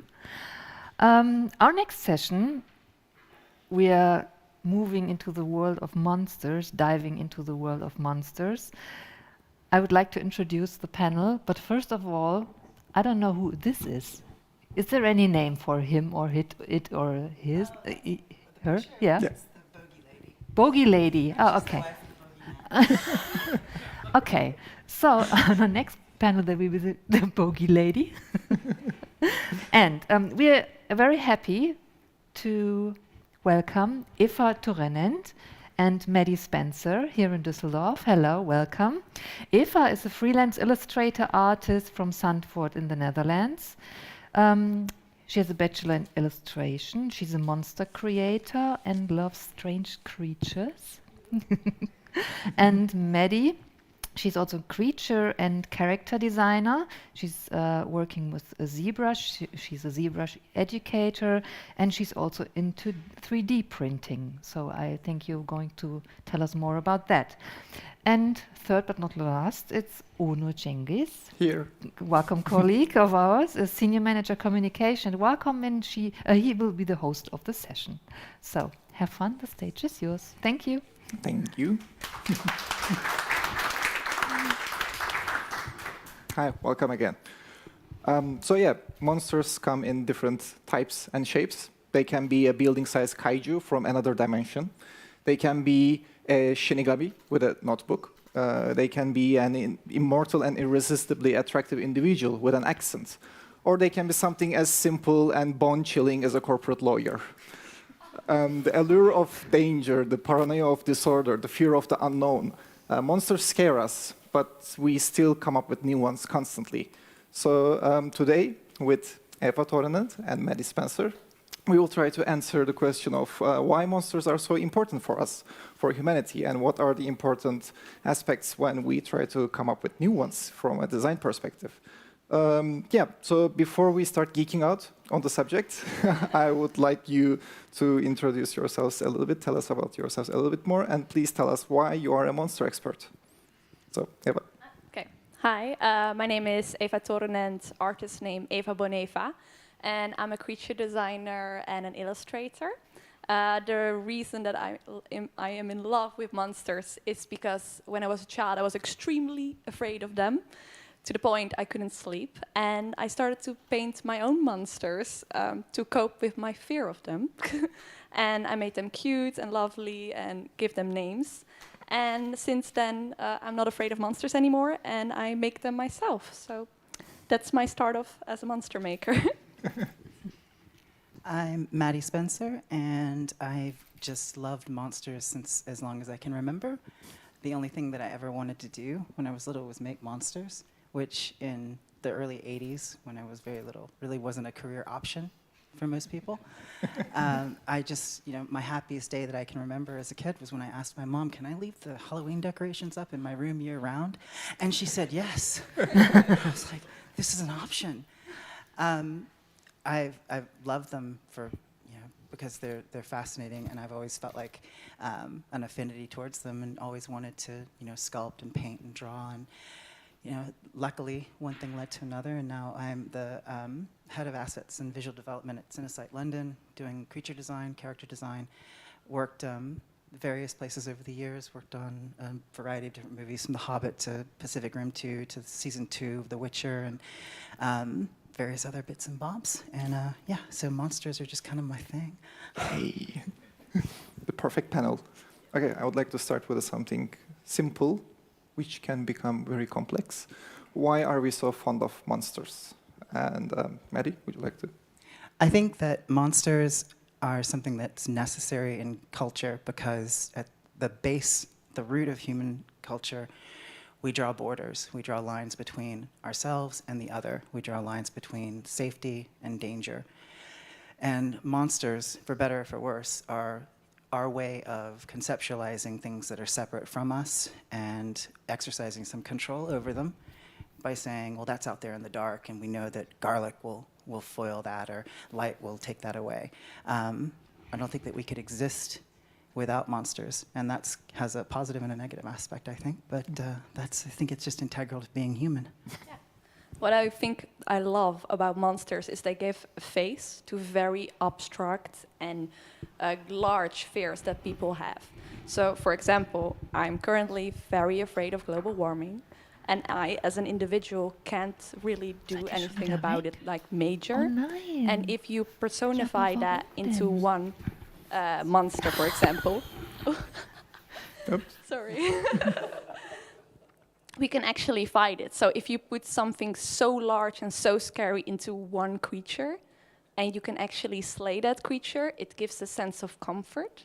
And I think that is why humans love monsters, because they kind of make everything a little bit more simpler and comfort is in a way. And if we focus on that, on what we fear as a human race right now, you can create extraordinary monster designs if you play into those fears. So I think in a few years we will see monsters based on artificial intelligence, or it actually is kind of happening right now. And that's what I love about monsters. It makes us, it puts fear in a place where we can see it, when we can touch it, and we shouldn't be that afraid anymore because we can kill it. So. But when we are looking at the archetypal monsters, for example, usually literature monsters coming from the 19th century, do you think it's purely about the fears, or are there more deeper meaning or deeper dynamics when it comes to us coming up with them monsters, basically?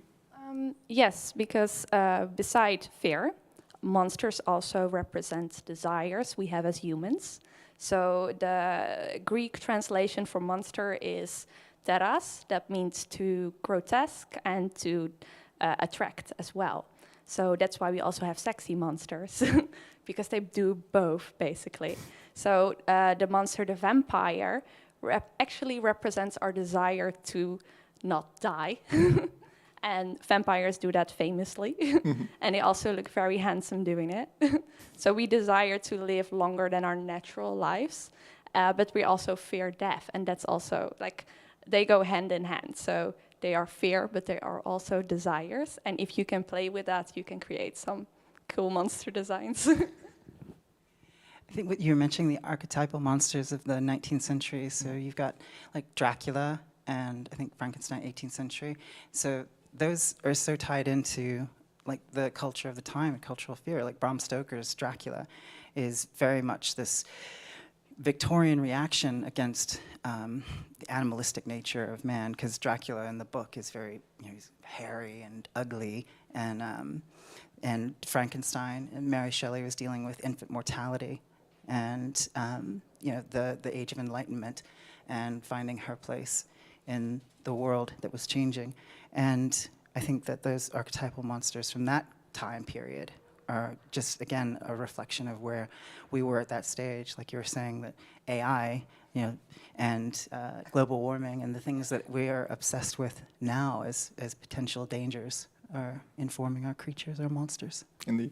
I was recently reading an article about how you can take each vampire movie, actually, and it represents a specific time in the society and specific crisis the society is facing, whether it is the fear of the unknown to the more recent times, especially with, for example, Interview with the Vampire, which is the total collapse of gender concept in society. So I think in that sense, monsters speak to society and what we are dealing with, in what we are struggling with, or in another sense. Oh, sorry. No, my favorite cultural anxiety at the time as personified monsters were the zombie craze in 2015, and I was 16 at the time, so I completely geeked out. I watched every single zombie movie there was. I even watched Bong of the Dead, and I didn't know what a bong was at the time. But it was very interesting. It was during the time that there was a very big anxiety about the refugee crisis that was happening in Europe. And it actually personified pretty significantly in modern media. And as soon as the crisis was gone, the zombie craze was also kind of gone. And it's very interesting. You can see, in times, which fear was most prevalent. And I'm so curious to see what it's going to be now. But I'm looking forward to it. I am terrified of zombies. Monsters don't scare me, but zombies and ghosts do. And it's funny you say that because, you know, with zombie movies, I've been watching them since Dawn of the Dead. I saw Dawn of the Dead, 1978 Dawn of the Dead, when I was probably way too young to see it.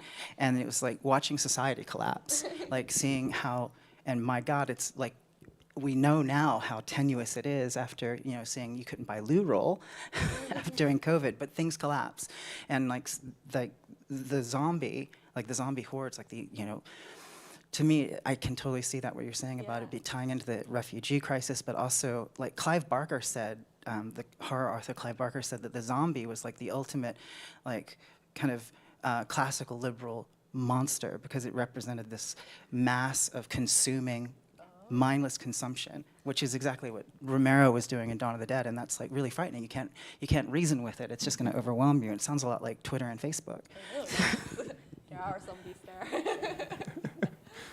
When it comes to monsters, especially classical monsters, or your favorite type of monsters, do you have any pet peeves? Like when you're watching an interpretation of a monster on a movie or reading on a book, do you have like those pet peeves? Like, for example, with me, with zombies, they shouldn't run.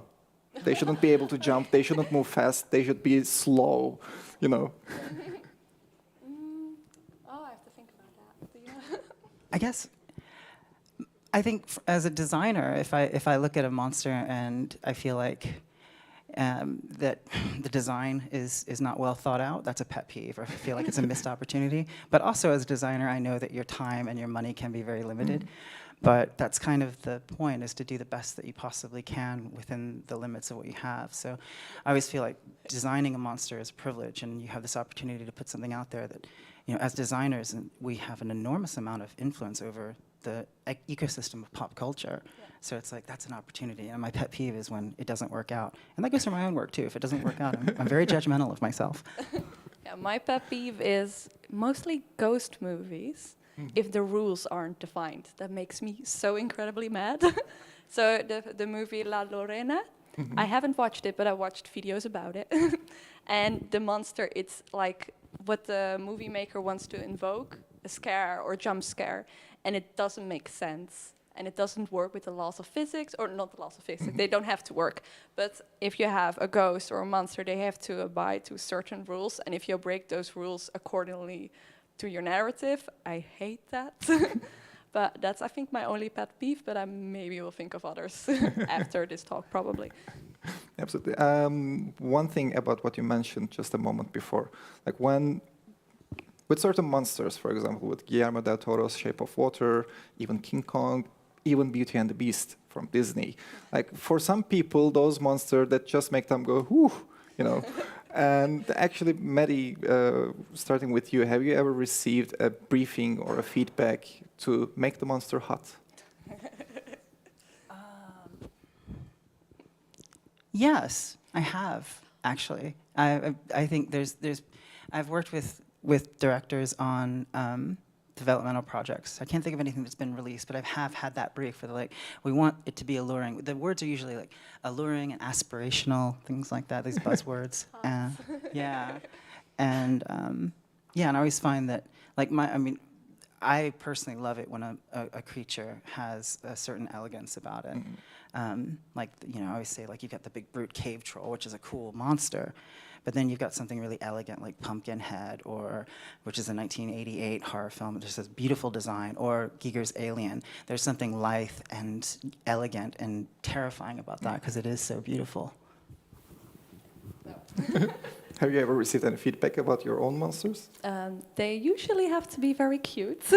And I haven't dabbled a lot in hot monsters yet, but it's difficult if you want to design a hot monster. I'm currently working on a new book where I want to design like creatures that don't follow the stereotypical rules of monster making. And it's very difficult if you want to make a female hot monster to not just make her a woman. And that is something I noticed in a lot of popular... Is that me? Okay. I noticed in a lot of popular media, if you see like a female monster, it's always a hot woman or a hag. And it's almost always a human. And I want to, like with female monsters, it's very difficult to make a female monster that's like not just a woman lady that takes off her skin and turns into a monster. So that is something that I want to do more research about and to see how I can make an interesting monster that does not fall for the stereotypical design choices. So, yeah. I just wanted to say about the female monsters. I always thought Ginger Snaps. Did you see Ginger Snaps? No. It's a great werewolf movie, and I always thought like werewolves were really a really great kind of monster that sort of ties into a lot of the anxieties around like coming of age and puberty, especially with like young women, and that's what happens. And it's a couple, it's two young girls, and one of them becomes a werewolf, and it's really cool because it's not. Like, oh, I'm a sexy werewolf. It's like she becomes feral and like becomes, well, I don't want to spoil the movie, but it's cool. I saw a film summary about it. I just remembered when you said werewolves, I was like, oh yeah, I know that one. But yeah, do not make them sexy, make them feral, make them gross. I love that. But from a design perspective, what differentiates a monster from a creature, like a really feral wolf versus a monstrous wolf? Like, what kind of extremes or nuances you have to put into to differentiate, to turn it into not a creature but a monster? Well, I deliberately call monsters and creatures the same thing, but that's something I do personally, because when I was young I was scared of monsters, so I started making them myself, and sometimes people correct me and say, you don't make monsters, you make creatures. I said, no, they are monsters. And there's a very deliberate reason for that. So I don't see them as different things, but maybe you do differently. I love that you think of them as... I love that, that you think of them as the same. I've thought about it a lot over time, and I've come to the conclusion that there's like a character, and there's a creature, and then there's a monster. And so I always think that a character can be a creature or a monster that seems to have, and this is my interpretation, an internal monologue that you can engage with. Whereas a creature is, it could be an alien animal, but it's more like an animal. And I don't think that animals are not sentient, but we can't connect with them the same way in their internal monologue. So a creature, even if it's completely alien, completely bizarre, it still has a certain animalistic quality. It's of a natural world that may not be our own. And then a monster is something that's absolutely like beyond the pale. It shouldn't exist. And it's, like you said, it means grotesque in Greek. Yeah. Like it's a grotesquerie. It should not exist. And that makes it one step beyond the pale. Interesting, indeed. But so both of you have studied monsters and created so many monsters and did your research. Do you see any kind of differentiation across cultures, across geographies, on how they approach monsters or how they create the same monster archetype in different ways? Or is it pretty much the same, or are there differences? What I find very interesting, it's more on a conceptual side, is that every single culture has the same kind of monsters. So, for example, a creature that uses the voice of a loved one, or werewolves, or creatures that sit on your chest while you're sleeping and have sleep paralysis. I find it so interesting that there are a few certain creatures that are not bound to a culture or time period. They just have always existed. And I'm not sure if monsters exist. Let's say they do not. But it would be very fun if they did. And if they did, those were probably it. But qua design, you can probably answer that a little bit better than me. I had my answer formulated, and then I was listening. Can you repeat the question? Because I got caught up in the answer. When you research monsters and the topic itself, do you see any differentiations across cultures or geography? Yes, sorry. Definitely, and it's something like, I spend a lot of time thinking about and teaching in my classes, like shape language and things that are culturally tied in. So, it's interesting to me that for Western European audience, the bat is creepy and the bat wings are scary. But in Chinese culture, it's good luck. Or the dragon, I worked on a dragon for a Chinese company, and it was a completely different idea than, Vermithrax pejorative from Dragon Slayer, which is the greatest dragon ever made. Sorry, Peter Jackson.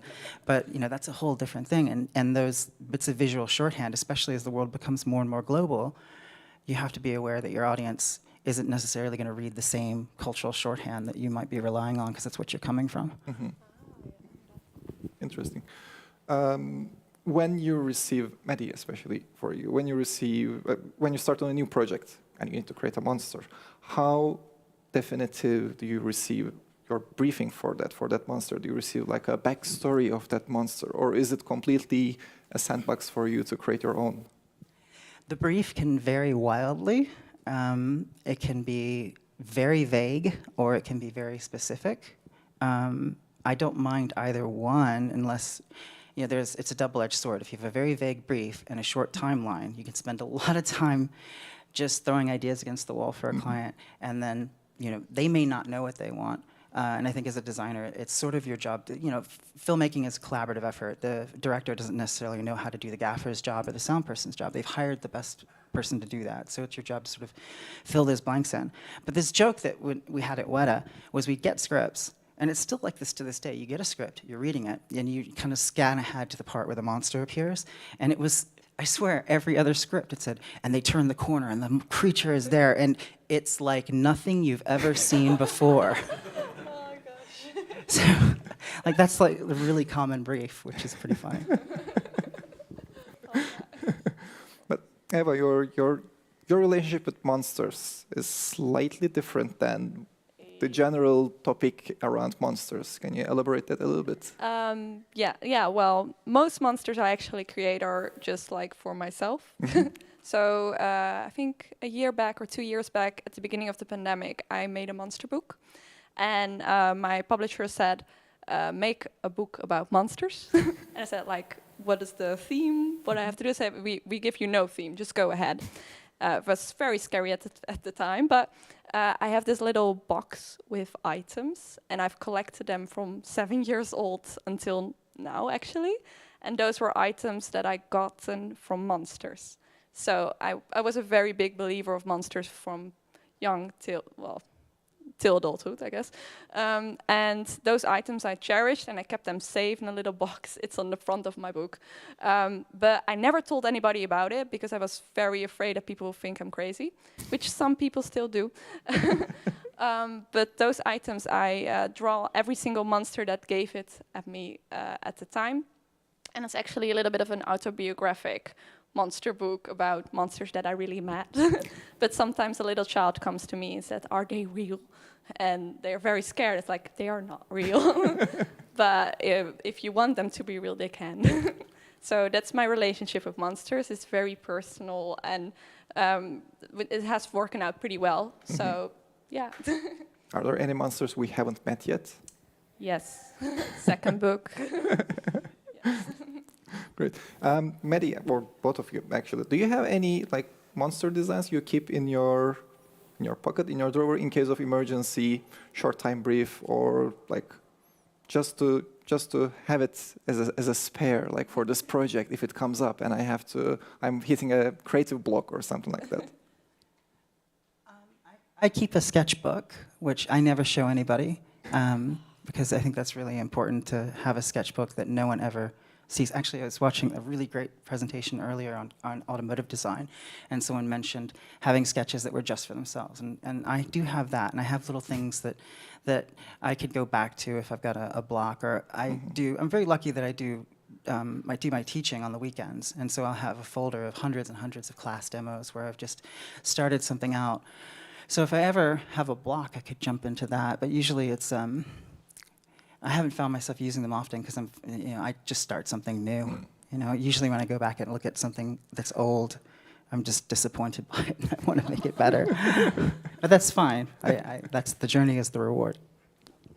Yeah, I have a sketchbook that people can look into, but you saw it. But that is filled with monsters. Like I'm now working on my new book. That's my dream project. And every single monster I like, I will put in that book, and I can't show anybody, which is very difficult. But if I get hired for a commission or a client comes, I always create something new because I like to keep those special monsters. I don't exactly know where they're going to pop out on this page, but those are mine and only mine. So yeah. Is there like a look or feeling or a design element that you find yourself keep coming back to when you design your monsters? Are there specific like anatomical features or specific design elements that you find yourself coming back to? Yes, but it's not necessarily a good thing. I usually go back to European looking creatures because, or girls, I make pretty girls as well. They usually are blonde with fair skin, and that comes because I am a girl with blonde hair and fair skin. And I'm trying to change that up a little bit. I'm working in my new book on some new stuff, but that's like my safe space, and you need to get out of your space. But yeah, that. Yeah, I'm the exact same way. I feel like I had a teacher in uni who said that your style is usually the word for the mistakes that you just keep making, and you just codify them as your style. And so there are things that I fall back on, and I won't say what they are, shape-wise, because then people will start to notice them more, so I don't do that. But there's also elements that, like things like in my own work that I like I was saying before, like the elegance in the creatures. I like long proportions. I like the sort of 10-head canon of the haute couture fashion design croquis, the really long bodies. Very influenced by like Egon Schiele and his like monstrous like sexuality and his creatures, his art. So there's things like that I see in my work, and I'm very influenced in my personal work by sacred art from the Western tradition. So a lot of I like halos, and I like things that feel like they are angelic or godlike, but with bad intentions. Maddie, you mentioned that you are teaching in the weekends. Have you ever had a student or someone from your classes bring in a design that made you go like, wow, like you need to talk to someone? I've hired 2 students over the years. So yeah. 3 students. No, I've hired 4 students. No, 4 students going back. I've been teaching since 2006 at Neumann School of Visual Effects, and they just have amazing students in the first place. And yeah, I have a student in class right now that I actually met at THU, and his work's just outstanding, and it's really, it's something, yeah, definitely. That's I've seen. I have actually a student right now also who comes from an architectural background, who's in a creature design class, and her work is incredible because it looks almost like, if you imagine like, if you can think of like the Italian futurists, their paintings, but a creature. So it's like, it's very abstract, but she somehow manages to pull a tangible design out of it, and I love it. And I miss that because concept design has become more and more precise and refined, and I kind of miss the loose strokes and the gesture and the abstraction that we used to have. So, yeah. Oh, that sounds interesting. Yeah, let's talk about your favorite monsters. Can I start? Yeah. Okay, the Pale Man from Pan's Labyrinth. It's an iconic monster design, and the thing I like most about it is the story behind it. And I think I read it somewhere, so if I got it wrong, I'm sorry. But it was based on a obesitas or overweight man that became very skinny, and then his skin fell through on his body. And I find it very interesting because in the film you can see like the mountains of children's shoes and clothing, and it gives you a really creepy story that the creature was very fat from eating children and then became very skinny because there were no children left, and then the main character is in that room. And it's like basically all my childhood fears into one creature. So that one is my favorite, and I love selkies, like mermaid seals. Yeah. My favorite animal is a seal, and a seal mermaid is the best. So yeah. I like, gosh, what do I think? I mentioned earlier, like one of my favorite creatures is, design-wise, is Pumpkinhead, which is obscure. I bet no one in this room has probably seen that. Has anybody seen Pumpkinhead? Yeah, great, there you go. Beautiful, and it was designed at Stan Winston Studios, and Alec Woodruff, I think, was inside the suit, who also played the alien suit in Aliens. And it was, this was pre-CGI, so it was suspended by wires, and it was just like a ballet dancer from hell, and I loved that. It was incredible, with this massive head. And I also really like intangible monsters, and like things like existential horror, what we might call Lovecraftian, but like truly like something that's so alien that it's beyond our ken. Like you mentioned earlier, aliens, like extraterrestrials are frightening because you don't understand their motives. They are not of us. So there's things like that. Lovecraftian spiritual horror really disturbs me. I love that stuff. Yeah, that's really unnerving. Okay, I think we can start taking some questions from the audience. But before anyone asks a question, I would like to hear what your favorite monster is or are.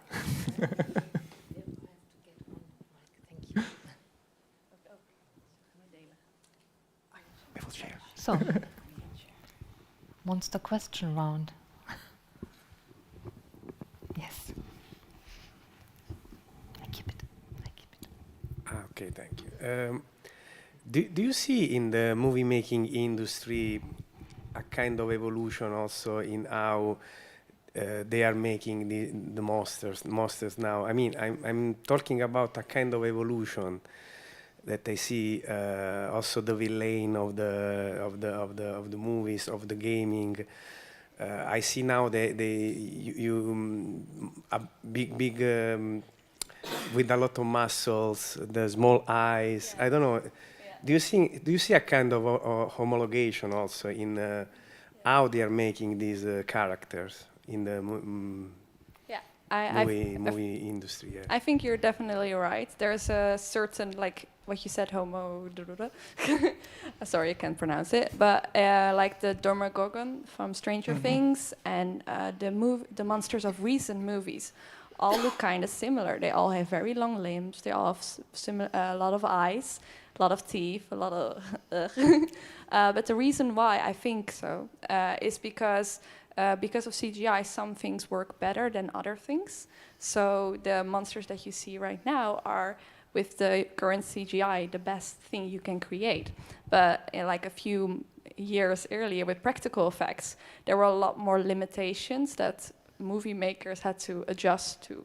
And they had to make creative ideas to make things work. And now with CGI, almost everything is possible. But you can see if a popular monster design catches on, a lot of people will follow. But that also happened with the iconic monster, Alien. There are a lot of knockoff aliens. But yeah, I think like the new current developments give a lot of space to amazing designs. So, for example, the movie monster in Nope. Love it. But yeah, there are lots of new things people can do, and I see it sometimes, but not as much as I like to see. But there are new developments. There are getting creative, and that's coming. So here. Yes, definitely. I see the self-referential kind of continue, a lot of similar things, similar shapes, and I think I come from a practical effects background. I started in makeup effects in the late 90s, and there were limitations, but there were creative solutions around them. You could, you had light going over a surface. You had a certain number of sculptors. There were not an unlimited number of sculptors in Los Angeles in the 90s and the 80s working, but there was a plurality of ideas because I think a lot of things hadn't been done yet.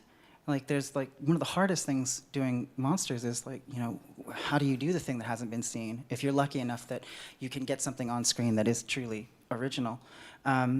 And in CG, it is sometimes. I think that you can find that somebody is doing a tornado one week, or they're doing a car one week, and then they're tasked with, do this monster the next week.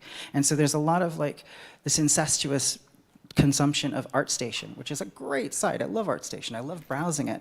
But I always try and look outside of that too and just try and find other things to look at because it does create kind of this echo chamber. It's great stuff, but you're right. And also the CG, it's easier to make. Like when Starship Troopers was made, those bugs were really cleverly designed to work really, really well in CG. But they were designed by Phil Tippett, who'd been doing animation since, Ray Harryhausen was his mentor. So yeah, that's a struggle, definitely. But it's our job to try and break that cycle, and it's very great when you can. Yeah. Alessio, your favorite or most frightening monster?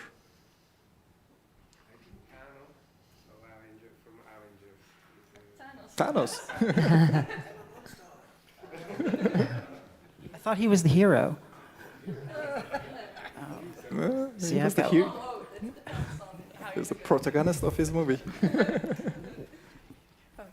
I have actually two questions. Can I ask two questions? Yes, of One course, thing. please. So the first one is more, first of all, thank you for the very inspiring words you gave. The first one is basically if you are doing research for new monsters or new jobs, if you look back in contemporary history, in whatever century, what do you find personally what is the most inspiring age or in history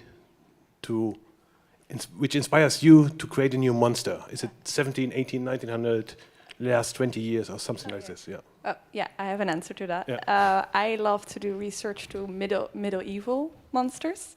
And on Rijksmuseum Studio, you can actually go to the entire catalog of Rijksmuseum. That's a Dutch museum. And I searched a monster. And what I love about that, seeing monsters from that certain age, is that the people actually believe them to be real, which makes them a lot more scary, in my opinion. So I love to do research on like medieval monsters because they are real for the people that make them, and that gives them a kind of eerie, creepy, extra vibe, which I love. I love that too. I love looking at Bosch and the Romantic painters. I'm very influenced, and I'll talk about it later in my talk. But it's sort of an oblique influence. But I'm really influenced by the symbolist movement, 19th century. It's pre-surrealism, but it's representational painting that deals a lot with dreams and a lot with mythology. And it's really beautiful. I'm influenced by that, and influenced by the illustrations and like medieval books and late 18th, early 19th century books of magic, where they've illustrated what they think the demons look like. There's a wonderful selection of that, and it's always kind of, it's absurd but really cool. It is. It really is. And like the illustrations of the people with faces in their stomachs that were supposedly met in North America when Europeans first got there. Yeah, or mixed with household items. Yeah, totally. You had a second question. Yes, I had a second question, which is more about tools, digital tools. So if you create monsters, I guess you use Photoshop, ZBrush, all that stuff. Have you ever thought or do create monsters in virtual reality by using tools like Gravity Sketch? I know that people do characters in Gravity Sketch, but what about monsters? Is it something you thought about? My friend Gio, who is amazing in VR sculpting, he's doing incredible stuff there, and I look at it and I want to do it. I got an Oculus for Christmas last year, and I was playing with it, and it just, I am big into adopting early as much as I can, or dipping my toe in. And the thing that happens with me with VR sculpting is I don't have, if I'm touching my Wacom tablet, I've got a surface there, and there's something tangible. And when I was sculpting in clay, there was something tangible. There was this thing called a haptic arm, which is like a force feedback sculpting arm, and I used that when I worked at Gentle Giant. And it was supposed to make you feel like you were actually touching something, and that's kind of what VR sculpting feels like to me right now. It's sort of like, it's awkward in a way that I'm not sure if it's not accustomed to the tools yet. I'm excited for it to be something that I do use. I'm looking forward to it. I'm not opposed to it, but it's not something that I'm using yet. But seeing what Gio does is really inspiring. Oh, but I'd like to try. We have questions from the online audience. So welcome, and I come to you. Okay, then let's start with online questions. First one, did you ever think you were going to make a living out of designing monsters? Was it a plan? My dad sure didn't. Yeah, I mean, I was really little, in my childhood home in the basement, in the cellar, with clay, making Halloween masks, and it's all I wanted to do. And I'm sure on some level I probably didn't think that I could do it, but I didn't worry too much about it, and maybe that's why this little kid from Atlanta, Georgia, ended up being able to do it. So I'm just really fortunate, I think. yeah, also didn't think I could make a job of it. But at the art academy, my first year, I was like determined. I want to do this. I really love this. This is the only thing that really gives me joy while making. And my art teachers all told me, don't do it. It's such a bad career choice. Nobody needs creatures designer. You have to be really good at it if you want to be one. And I was like, I'm 18 years old. Fuck you. But yeah, I think like the 4 years of the academy, they actually slapped it out of me. So I got so much negative feedback. They said that I didn't want to make monsters anymore, which was crushing at the time. But slow but steady, I started to rebuild my confidence as an artist and a creature designer. And then one day, I wasn't getting hired when I got out of school. And I thought, I'm going to change my portfolio because it's not working. But then I met at Playgrounds, I met Iris Compete. And she was one of the first artists, also Dutch, that actually made a living of it. And I was like, I didn't know that was possible, but I'm going to do it. And she gave me some great advice that I treasure so much, because if it wasn't for her, I would have changed my portfolio for graphic design, and that would have killed me. But yeah, that's now I'm full-on creature designing. Okay, thank you. Another question, I hope I understand it correctly, is more or less, so we have lots of classical monsters like the zombies and vampires we have been talking about, but in the meantime, is there any new type of the new classic monster that was created already? Which the AI. No, we hate.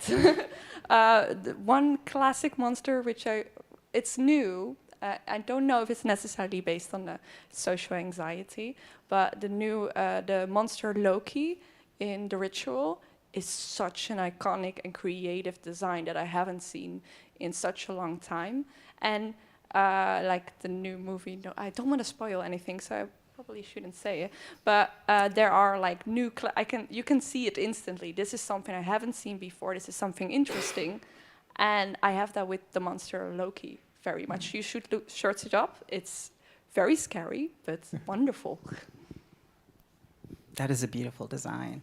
Yeah, when we were talking on Zoom a couple weeks ago, we were talking about the Babadook. And I think that's interesting because I have not seen a creature or monster like that before, because it's so informed by the fact that, I think it's tied into a lot of fears around being a single mother and being judged by people around you, and this looming sense of failure, this looming sense of despair. And we don't have a lot of movies that are made from that perspective. We haven't heard those voices as much, and so that was really unique. I'll let you talk about it. Oh yeah. Oh yeah. Yeah, there's a new current movement in the film industry that stories are getting told by people that weren't supposed to, or like back in the day couldn't tell their stories, and you can instantly recognize if a story is, for example, told by a woman. In the Babadook, it's very visual, that it's told from a single mother perspective. And that's what I love about the current horror movies that are coming out. They are actually tackling a lot of like preconceiving notions we have about a lot of things.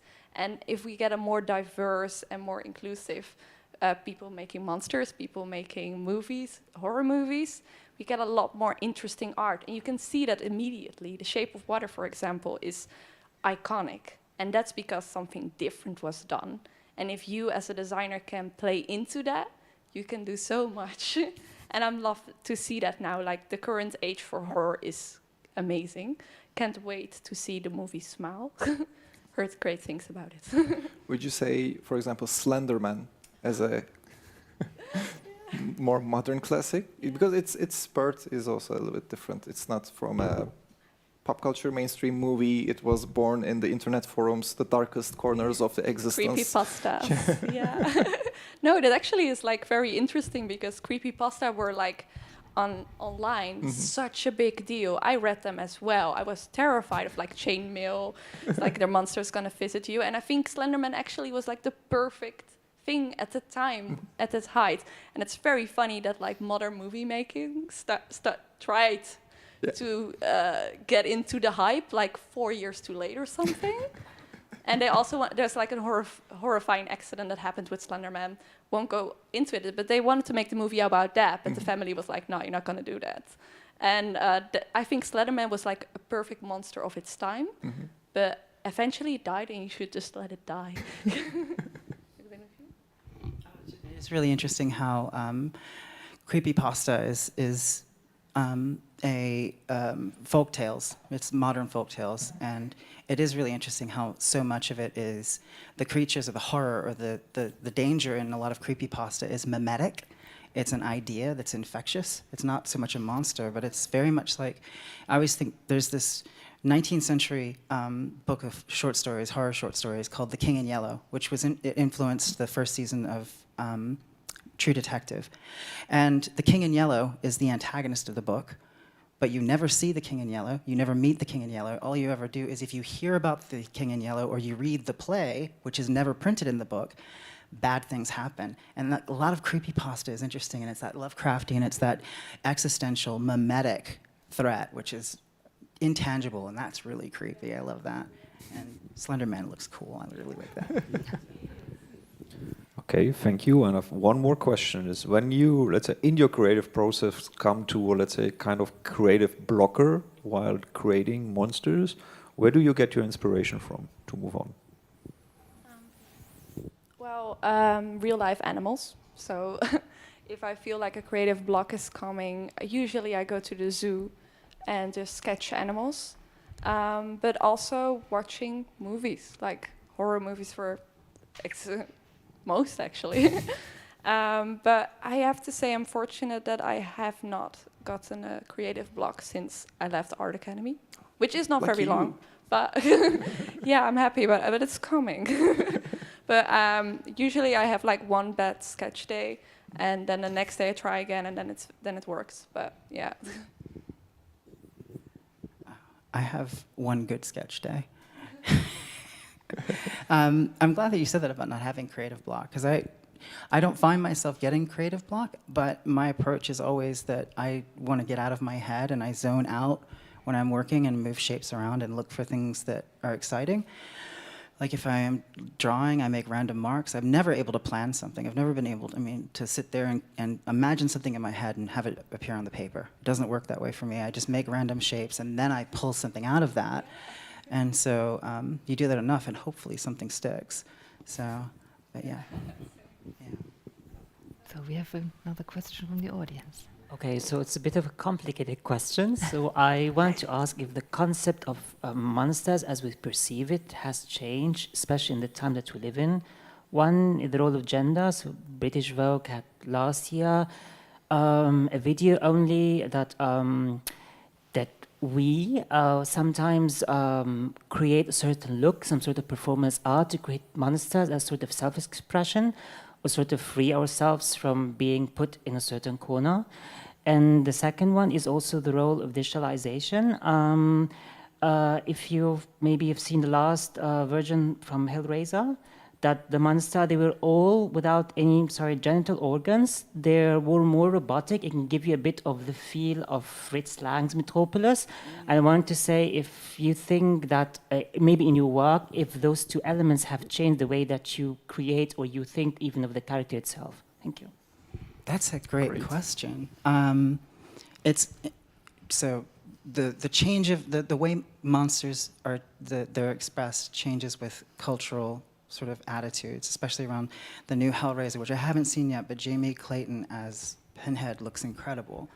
And I love that it's very close, I think, to the Hellbound Heart, the original source material by Clive Barker, he's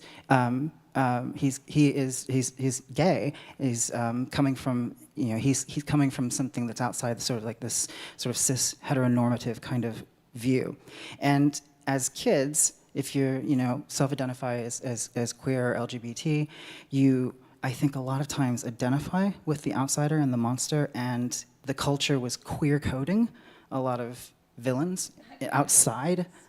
So yeah, you were getting like Buffalo Bill in Silence of the Lambs, or you're getting, I'm trying to think of others, so many examples of this, like the vampires even that were coded as being queer or gender ambiguous.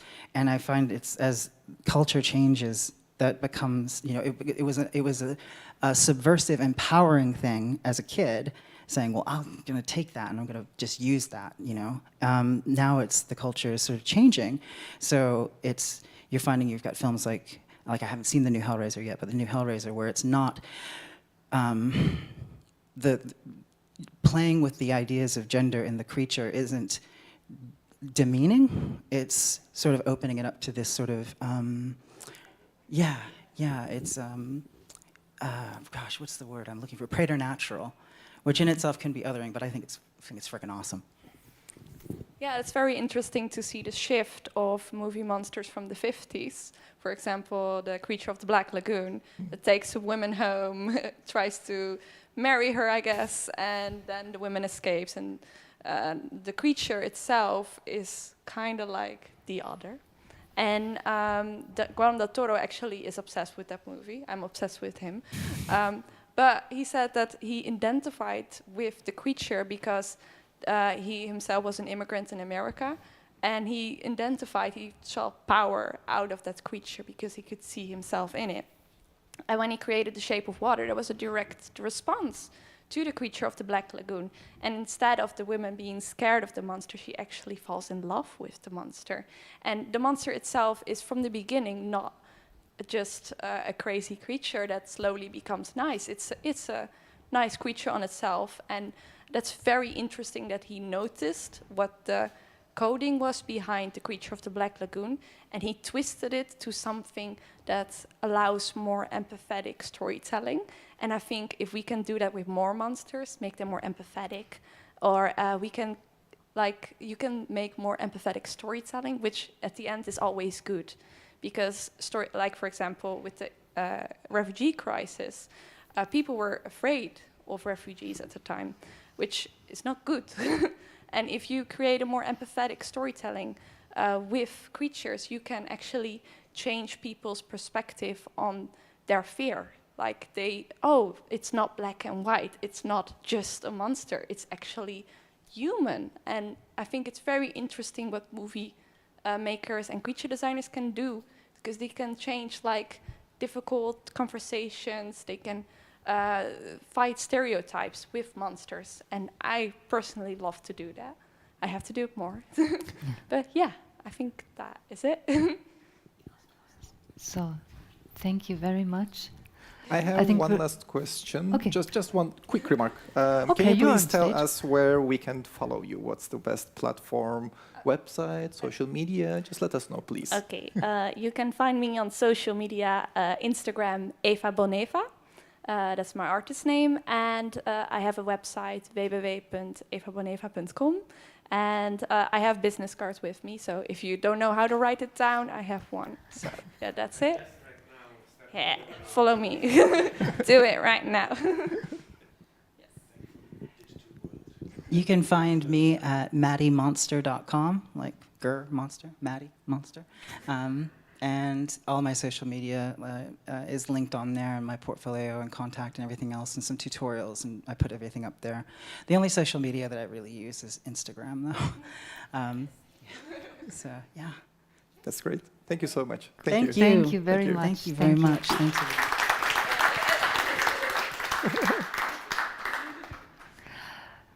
We're going to proceed with a lecture from Maddie. I think we take about 5 minutes short break. Yeah, if that's okay. Get some drink, get a short bio break, and then we'll be back in 5 minutes. See.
Hi, everybody.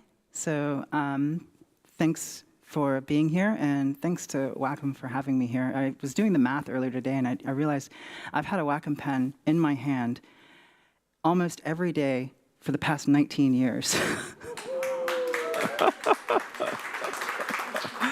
So thanks for that, and thanks for bringing me out. It's really nice to be here. I'm Maddie Spencer, and I'll be talking about creature design, and just open with this line, which I think is salient. The trouble with monsters is that they disturb our moral compass, reminding us that we are animals, and animals are like us. This is the power of the hybrid creature. When we look into its human eyes, we see ourselves looking back from the animal body that we deny we inhabit. And that's from Professor Barbara Creed. We'll talk more about her in a minute. So I'm Maddie Spencer. I'm the head of assets and visual development at Cinesight London, and I love monsters a lot. Like a lot. That's me in my childhood bedroom being weird.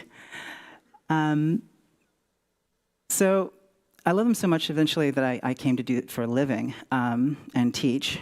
Those of you that were in the Q&A before already know that. I've been a designer, I've been making monsters in some capacity for about 24 years. I started out as a practical effects artist, as a sculptor and painter, working in Atlanta, Georgia. And then found myself in New Zealand at Weta and as a designer and working in the shop there, and then working at Weta Digital after that. Recently worked on Witcher Season 2, Black Panther 2, The Wheel of Time, Man Who Fell to Earth. It's a really cool, fun department. We span the art department all the way through into the asset build. So we have the ability to really guide the look of any creature or character that we do. We don't just do the design and then pass it on. The design process can really continue as we go forward into the model and texture. So today I want to talk about creature design, but not in a purely technical manner. A lot of times I'll talk about just the methods of using specific medium or the theory behind design. But today I want to talk about a bit more of the process that I think about when I'm taking creatures to the screen, what I consider this two-pronged approach, this design philosophy and design language, and then how those two paths intersect. So design philosophy is sort of what we were talking about in the Q&A before a lot, is the philosophy of horror. What does it mean to be monstrous? I'm very much influenced by, over time, some of the reading I've done and some things that I found in the world that are really influential, like the ideas of the sublime and the numinous, which we'll talk more about, how to evoke fear and fascination, and how closely fascination and fear and disgust are tied together. And also thematic consistency, what I call thematic consistency, where I'll decide on what my shape language is, which I want to keep consistent, but also kind of themes, which we'll put a finer point on as we go forward. Design language is the shape language. It's shape language communicates the design philosophy. If you're trying to create something that's aggressive and has malicious intent, you'll use your shapes to communicate that. Again, I want to go back to that great panel earlier on automotive design. I really liked what those guys were saying about nature communicates in shapes, and that's true. That's baked in. It is our primal language. How to use those shapes to evoke feelings, how to use gesture and curves and angles. I ultimately want to know any shape, any break, any curve in a design. I want to be able to look at it if somebody points to it and justify why I've done it or justify it to myself.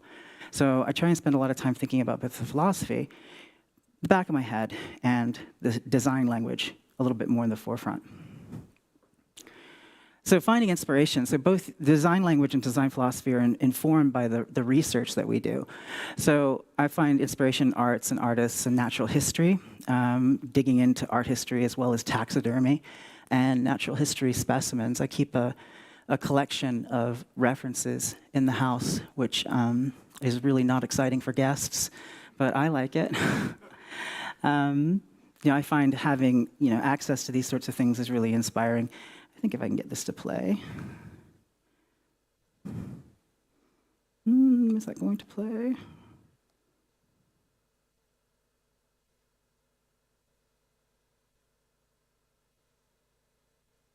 Oh, there we go. So, things like this. For example, these fighting birds were really helpful, just to be able to see the shapes of the feet, the way the skin dries in between the scaling and the avian leg, seeing how an actual wing is put together. It's all ethically sourced taxidermy, and a lot of it's quite old as well. And I just like to be around that sort of thing, to have the inspiration and to sort of draw from that. This is my cobra. Yeah, it's great to have company over. The landlord loves it. Yeah. And also, looking at reference, looking at inspiration in art. Like I was saying earlier, like ArtStation's great, and I spend a lot of time scrolling ArtStation and looking at reels and portfolios that come in, and I love seeing what everyone's doing, and I like seeing what other people are designing in different shows and films. But I also like to try and find bits of art that are kind of off the beaten path, things that are not currently in the visual vocabulary, the conversation that's going on. So I'm very influenced by the symbolist movement, 19th century movement in painting and literature. This is Jean Deville, who I really love his work because he brings this very sinister religious quality into his paintings. He's very much influenced by occultism and spiritualism, and that I think reads in his work. And his, femme fatale archetypes that flow through all of his paintings I find really interesting. Also like looking at religious art from the Western Europe, especially the jeweled martyr skeletons that you find around if you go digging. That's a weird way of putting it, not if you go digging, not digging them up, but you know what I'm saying. Clive Barker, big influence.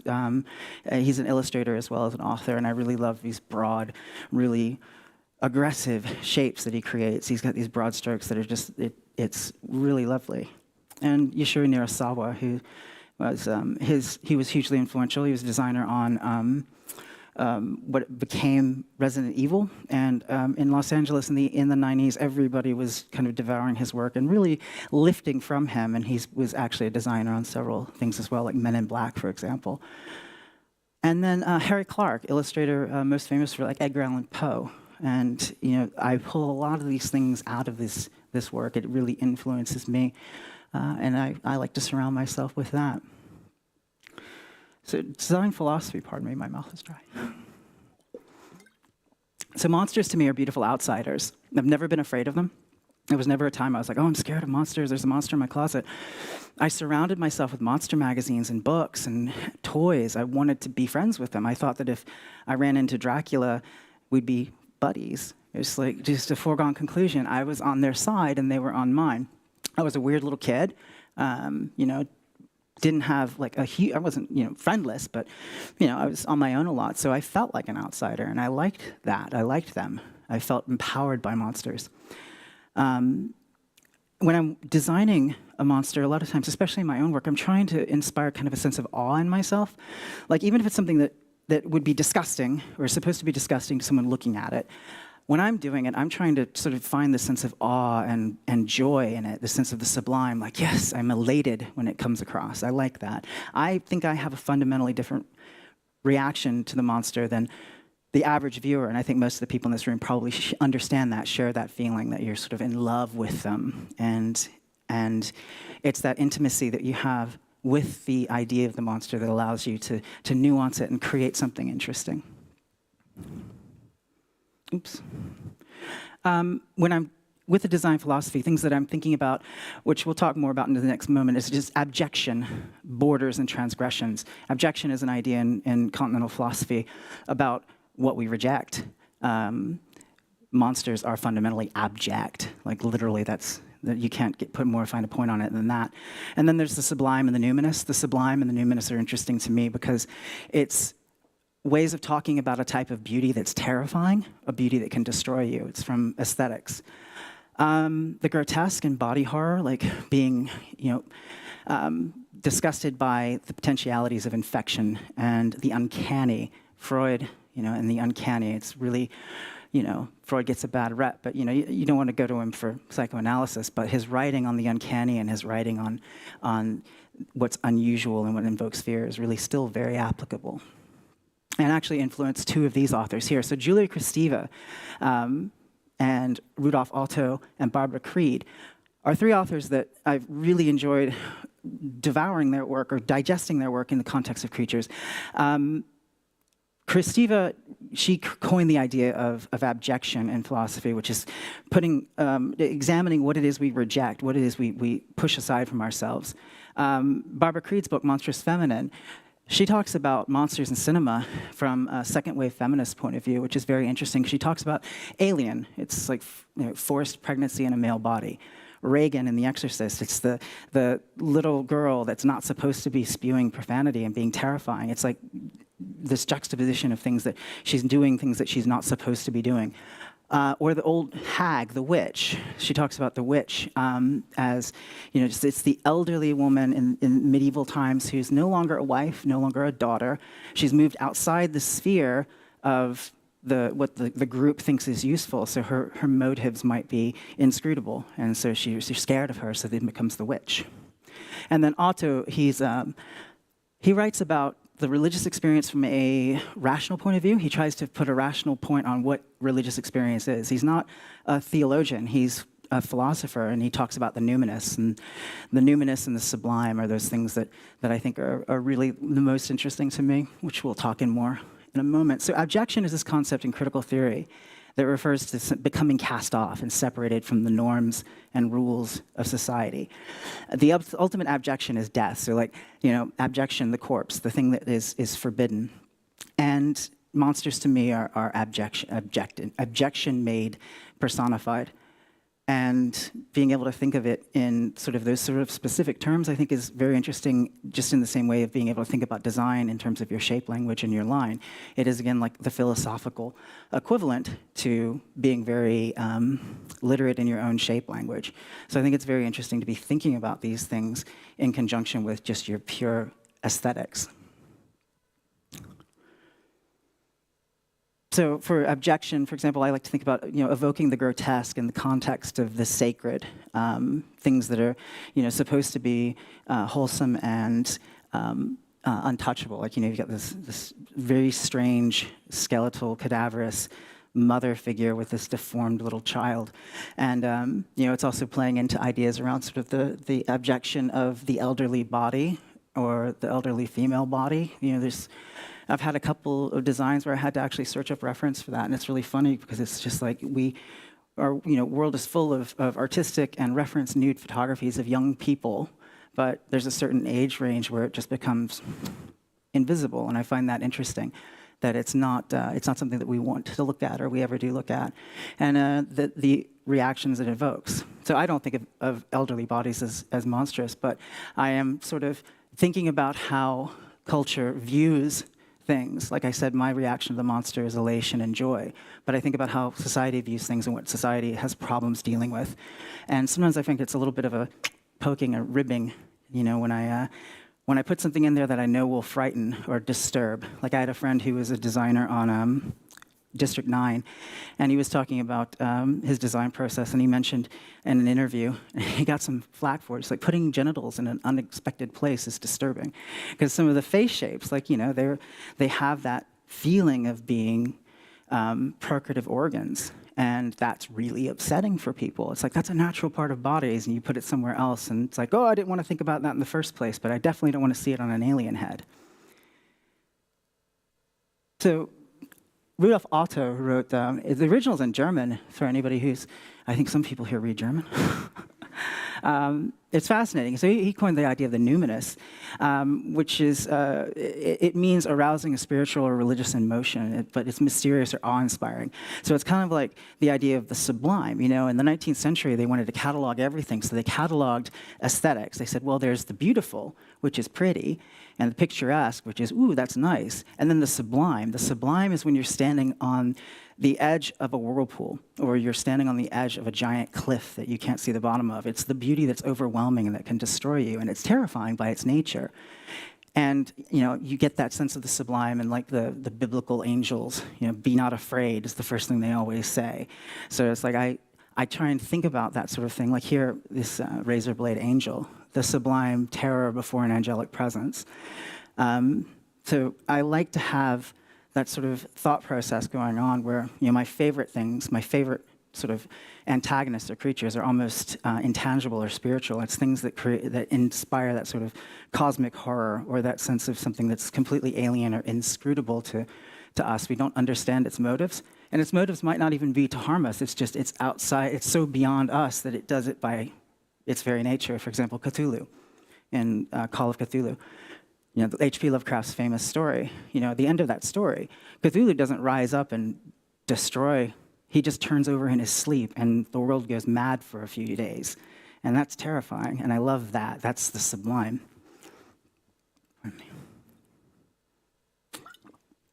Oh, there's my timer. I've been looking for that, and I couldn't find it. So like I said, I pull a lot on religious imagery and occult imagery, halos. I like the idea of repurposing this images of the sacred as something that's off-putting. You know, I think that it's just one of those things that sticks with me. And also, you know, once again, like the skull in the womb and the abdomen there, just taking ideas that are supposed to be sacred or lovely or unsullied and deliberately kind of exploring, making them somehow like horrifying. Contrasting the socially sacred and untouchable theme of like childbirth with the cadaver. The grotesque, you know, body horror, again with abjection, this idea of the disease and contagion. This is a piece that I'll talk about in more depth later called COVID Demoni, which I did live. There's actually recordings of me doing it on ZBrush Central, or on ZBrush's website. It was just sort of taking the COVID virus and personifying it, and dealing with these feelings of fear of infection and contagion, and you know, also the thematic consistency of the jagged shapes in the ribs and the lung plugs, pardon me, and his halo of rib bones, again about respiration. And then there's the uncanniness of the bogey lady we'll talk about in more depth too. Like Freud writes about the uncanny, it's unsettling. And for her, you know, the uncanny aspect for her was the fact that, you know, I wanted her to have multiple eyes, but I wanted her eyes in the center to be aggressive and the ones on the outside to communicate something different. And then there's, of course, the mouth, which is essentially a vagina dentata, which I've been trying to get into a movie for like 10 years, but every time I do that, it always gets iterated back to something else. But one day it's going to happen.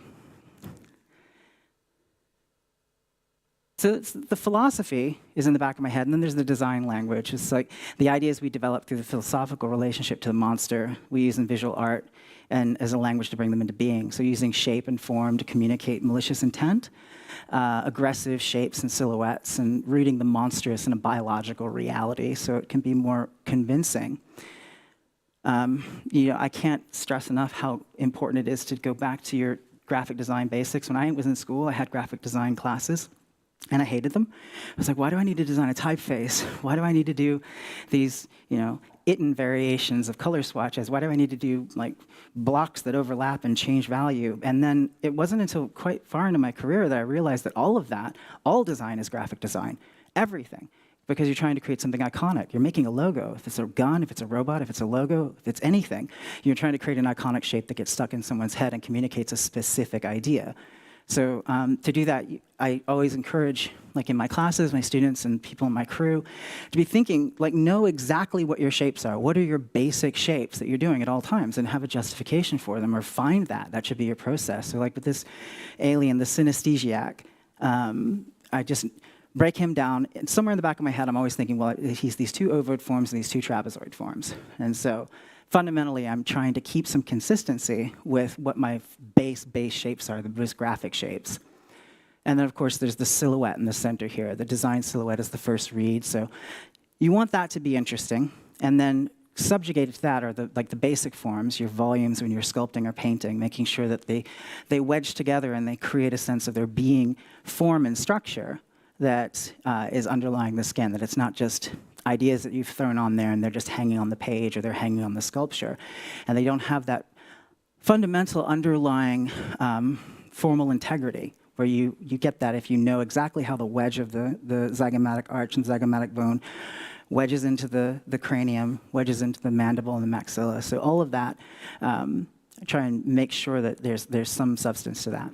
But like going back to the first read, though, of course, the silhouette is the big thing. We start everything with lots and lots of thumbnails. I do them on sticky notes because they're disposable. You can stick them up on a wall. Nobody gets married to it, like the idea of a sticky note. It's fundamentally disposable. And it's, you know, all iconic characters, all iconic creatures come from an iconic silhouette. So there's no question that's Gandalf on the left. And there's no question that's Batman on the right.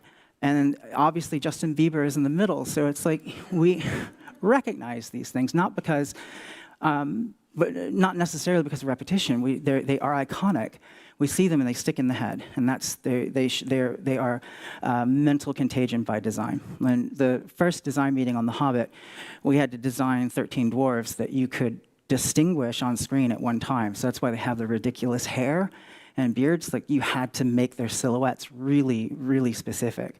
Otherwise, you'd get lost. You think about, like, you know, you see like Band of Brothers, the miniseries, sometimes people had a hard time recognizing people because they might have their helmets on, they all had the same silhouette, or they all had the same haircut.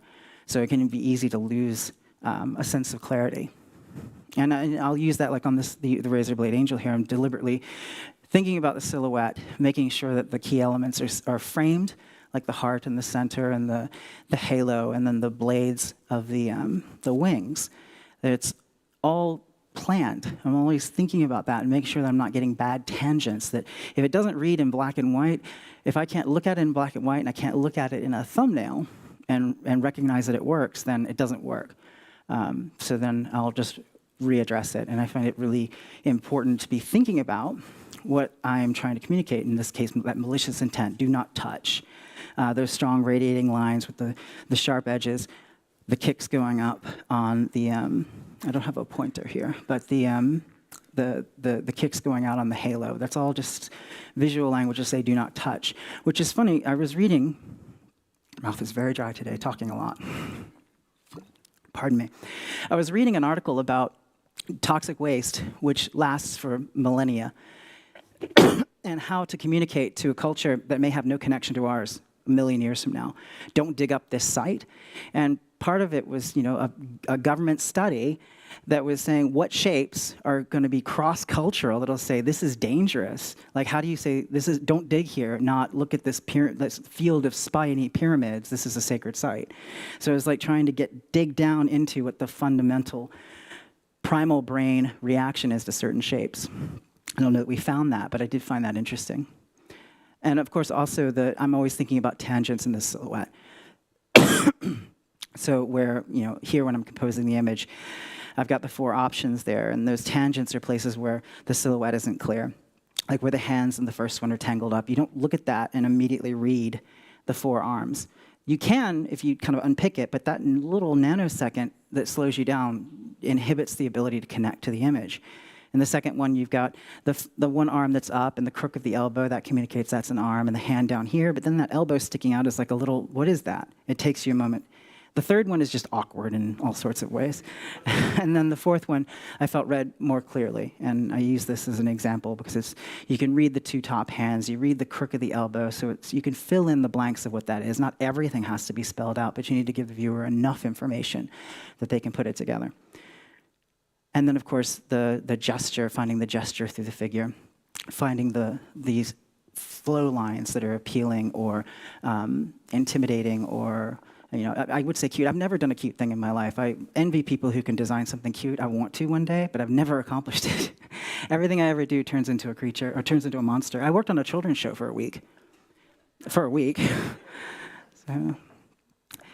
and that particular creature there, that's the Archon, and she's again based around that religious imagery. Her head is a mitre. It's based around a bishop's mitre, and she very specifically doesn't have like the secondary sexual characteristics of a human female. There's no like breasts, but I wanted this character, and the character in its application is sort of a queen regent kind of figure. Am I on the right one? Nope, I'm pressing the wrong button. Also thinking about anatomy and rooting the anatomy in reality. So the Archon, she had to have 4 arms, which means she had to have 4 shoulder girdles. She had to have 4 clavicles and 4 scapulas. And so this is a print of the sculpt. So I would use this to sort of illustrate how to think about that. Like if something has to have an alien or a monstrous physiognomy, it has to make sense. It has to actually work. Not only from the design perspective, so someone can look at it and identify with it, but also further down the pipeline, someone from rigging or creature effects is going to message you and say, what are you doing? How am I supposed to make this move? But the anatomy really grounds the figure. So with the alien, the synesthesiac here, so, you know, the blue shapes are pulled from like human anatomy, the orbicularis oris muscle and the mentalis and the zygomatic major and minor. And then you've got the zygomatic arch and zygomatic process. So the average viewer isn't going to look at that and go, that's a really great mentalis. But they are going to recognize shapes. They are going to recognize things that they see in the face and be like, oh yeah. And that helps ground these things. You can also use ideas that are baked into our psyche evolutionarily to, to drive the viewer reaction. For example, like a large temporal fossa and a big masseter muscle and a big temporalis muscle. We usually see that as being aggressive or heroic or just strong. But if it's very, very big, it's dangerous because those animals with big jaw muscles, they eat us. So that's something I think is baked into our minds. Now, I don't think Nikolai Valuev, the boxer here, is going to eat us unless we piss him off. But you know, you see those big jaw muscles that comes from strength, that comes from working, having, you know, and just also genetics. But we see that as heroic. You see it in Superman.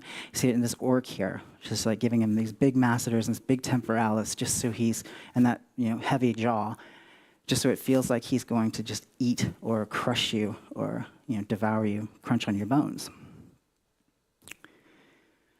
Also think about how to take like human anatomy and apply it to a creature, like human reference. Like this is an old faun that I was working on. He was supposed to look sort of old, like he had, you know, been really fit in his youth and then had sort of gotten older and had some muscle atrophy. And so I would look up reference of an actual person and then find the things that gave the body the character. Like the fact I found this guy and it felt like he looked like he might have been a boxer in his youth. And he had, you know, as he was aging and his muscles were starting to atrophy and the skin was sagging, you could still see the muscle definition in there. You still see the lifetime of you know, his physical experience.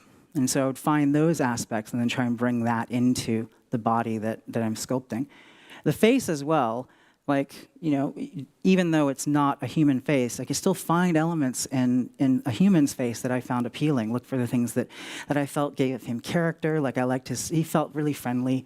He felt like soft in the face. I liked his expression. So I just tried to pull those shapes. I tried to map out what I'm reacting to in that photo and then apply that to the fawn's head, which is not a human head, obviously, but it's got those elements. I tried to bring in the same broad shapes in the cheekbones and the brow so I could get that same sort of feeling across.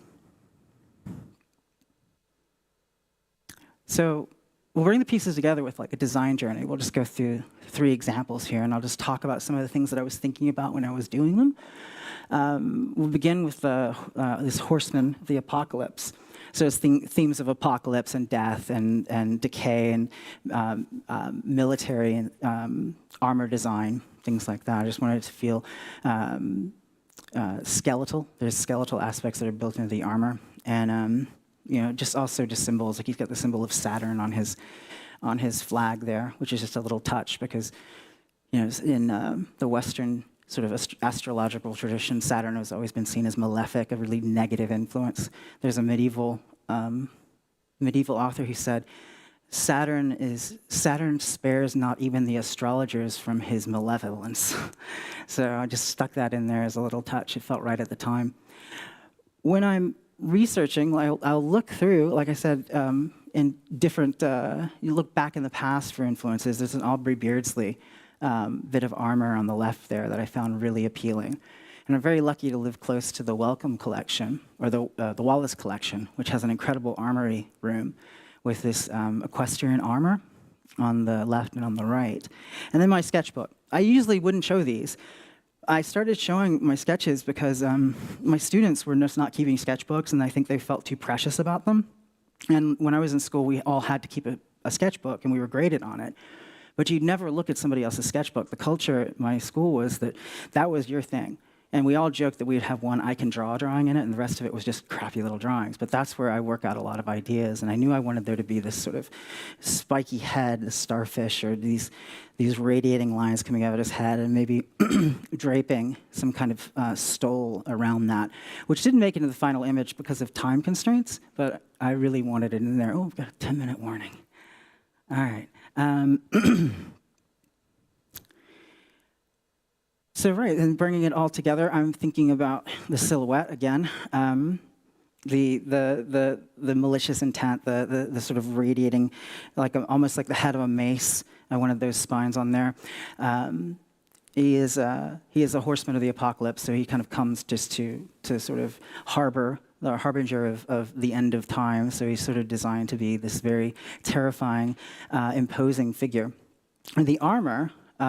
I was trying to just sort of evoke like an Art Nouveau skeleton. Like I really love Art Nouveau, so I was trying to get these little flowing lines of the thoracic, the rib cage, and then on the blue, I wanted these sort of kicks coming up, these little spikes coming up that are weaving through the red ribs.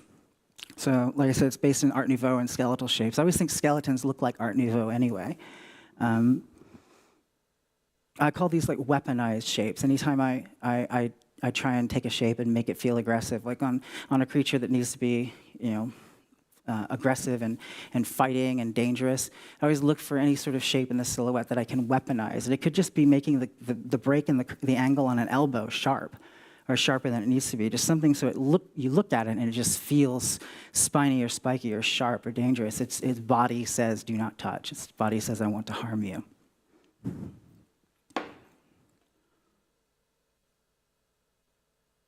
COVID Demoni. This was created during the beginning of pandemic, and we were all locked away in our houses. I had a great time locked away. I just sitting in my house doing my stuff. So we did this online. Didn't like not being able to buy anything in the store, but I thought it was interesting. It felt apocalyptic at the time. It felt quite frightening. So it's like, what would this look like as a being? How would this be personified? So my inspiration was, like I said, personifying the plague as like a figure of retribution. I wanted it to be regal, contagion, plague, respiration, and infection. I wanted the chest cavity to be open, but the rib cage itself to be weaponized shapes, where it looks like it hasn't been ripped open. It's that way by design. It looks like the bones grow that way, where there's spikes in the front and there's little spines on the side, where he could just impale you on it. The lungs are diseased. There's plugs in them that have little hooks, and the halo is made out of rib bone. So it's all that thematic consistency of things about respiration and breathing. There's no lips, so the pathways for air are open. The influences on this again with Harry Clark and the art of memento mori, where there's this tradition of art. This particular piece was painted at a time when mortality for people was really high. You could die from a plague, and that was something that was on people's minds, and so I was influenced by that. And very influenced by the Zumbo plague waxes, which, if anyone's ever been to Florence and La Specula, the Natural History Museum, they have these wax anatomy figures that are absolutely gorgeous and really unsettling. It's so Renaissance to say, I'm going to do an anatomy man with no skin, but instead of having him lay there, I'm just going to make him look like he's in pain. Very, very beautiful stuff. And then this little antechamber there are these waxes. And this particular artist was obsessed with decay and plague, and and this is tiny. It's the size, it's like this big. It's a little diorama, and they're called the plague waxes, and it's about a plague that swept through Florence. And there are these, there's this wonderful sort of mannerist anatomical sculptures here on this tiny little scale. The skin is all gray and green, which is really interesting. Into that too. So I was looking at these and just really inspired by them. Thought they were really, really lovely, especially at the scale they were at. And so gathering my reference together, again, my bad little doodles. But that's my thought process. I was thinking about the shape of the virus, the protein stalks. I was thinking about the, like how there's one idea in the back where he had like a respirator on his face, but I thought not to do that. Let's open that up entirely. These little hooks I was thinking about, like to be stuck into the chest, little sockets, little sort of like medical horror. So I would just do lots of little bad sketches. I would tell my students, don't be afraid to do little bad drawings. Never show them to anybody. Just work it out the idea on paper if you can, in a medium that's disposable, and you can get past sort of things that might be very obvious to you early on. 5 minutes, thank you.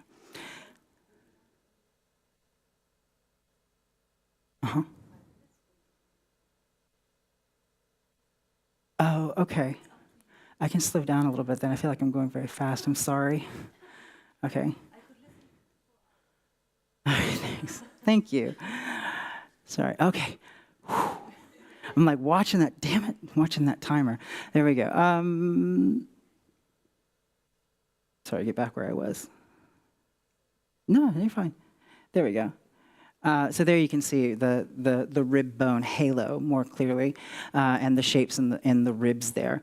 So again, it's all about those weaponized shapes, the open chest and the missing lips. So it's exposing the respiration. Everyone was very scared of breath and breathing. The 19 in Roman numerals on the forehead, because everything's awesome in Roman numerals, right? So it's all the more metal if it's in Roman numerals. I should make my phone number on my business card Roman numerals. That would be funny. Also, the crown, his head is like a crown with the protein stalks from the actual virus. There you can see in gray. You can make out the lungs a bit better there and the little plugs in there. They didn't become as much of a feature as I thought they would be. They fell back. I left them in there because it felt a bit empty without them, but I thought they would feature more when I was working on it, and it turned out that they didn't. But I'm glad that they are there. Sometimes things change their weight visually as you're working on them. They take on more substance or less as you go along. I always say the design process for creatures ends when it's the extended version has been released on Blu-ray, because it's still always in design. The art department, we don't do the end of the design. It keeps going and it keeps changing. And in our department at Cinesight, it's nice because the art department and the build are all in one group. So we can continue to shepherd that change pretty far into the pipeline. Here, like I was saying, the crown, I wanted to have these little spiny bits coming off, because obviously it's something I like. I love crowns and halos in my personal work. And so I wanted his head to sort of be the virus. I think the images of the virus had just come out at the time, and people that had never really thought about protein stalks before were really interested in what this thing was, and seeing this thing that was wreaking havoc among us, but you could not see with the naked eye. Oh, there we go. So in the lungs there. That's what I'm talking about with those shapes in the ribs. I thought it was very interesting that they're not broken. They're not like made this way by accident. They literally they've grown that way. This whole intention of the creature is to harm you. Sort of when in Pacific Rim 2, when we were doing the kaiju, that was an interesting design journey, because the kaiju didn't have to evolve. They were made in an alien lab to destroy buildings and giant robots. So we could basically just make monsters that didn't have to go live in the ocean and exist and hunt food. They only exist for the amount of time they need to go destroy Cincinnati or whatever.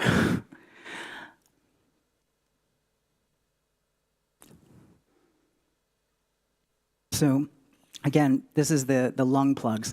And I sort of was just sketching out these little shapes in my sketchbook, and I thought, hey, that would be kind of neat. So I made it in Illustrator to make the little spines. I thought that felt like almost like a spider, or something that could be, it would be inserted and then it would just hook itself in. And what a horrible thing to imagine, having these little mechanical open sockets in your lungs. So that's where those particular shapes came from. And as I'm working again, I'm also thinking a lot about the gesture, or the flow, or the curves, and how they flow through the image, or how they flow through the figure. Like sculpturally, a lot of times in 2D illustration and animation, I'm really influenced by a lot of what I learned from 2D animation in school, and reading books by 2D animators, and the reverse curve, and giving life to a drawing with the curves flowing through it, and the gesture. I'm always trying to trace that through a sculpture as well. And you don't get that a lot in sculptural manuals on sculpture, people talking about sculpture, is finding the flow lines that go through the figure. They're all implied lines. There's not a clear line that runs from the shoulder arc all the way down into the waist there, but I'm implying that line and I'm thinking about it and sort of tweaking it in 360 degrees. So those sorts of shapes do flow, or your eye is guided through the figure. Another thing too this was an interesting thing that happened when I was working on it, and I thought I would document it. I documented for my students and for talking to folks on my crew about this, is like stepping back at a certain point. Like if something feels wrong, like at this point, the image on the left, I was like, something's not working. It's not working, because I'll sort of look at something, and a lot of times when I look at it in Photoshop, you've got that little preview in the upper right-hand corner. If you turn that on, and you can see your work in thumbnail. And if it's not working in thumbnail, I can guarantee you it's not working in the main image. So I look at that a lot, and I was looking at it, something felt wrong. And so I always try and be aware of how the eye is going through the image, how the composition is guiding. And I was realizing what was happening here was, for the majority of us who our first language is written left to right. I can't remember the proper term for that, because Hebrew and Arabic are written the opposite direction. I think Japanese is written the opposite direction. We read images the same way we read text. We read from left to right.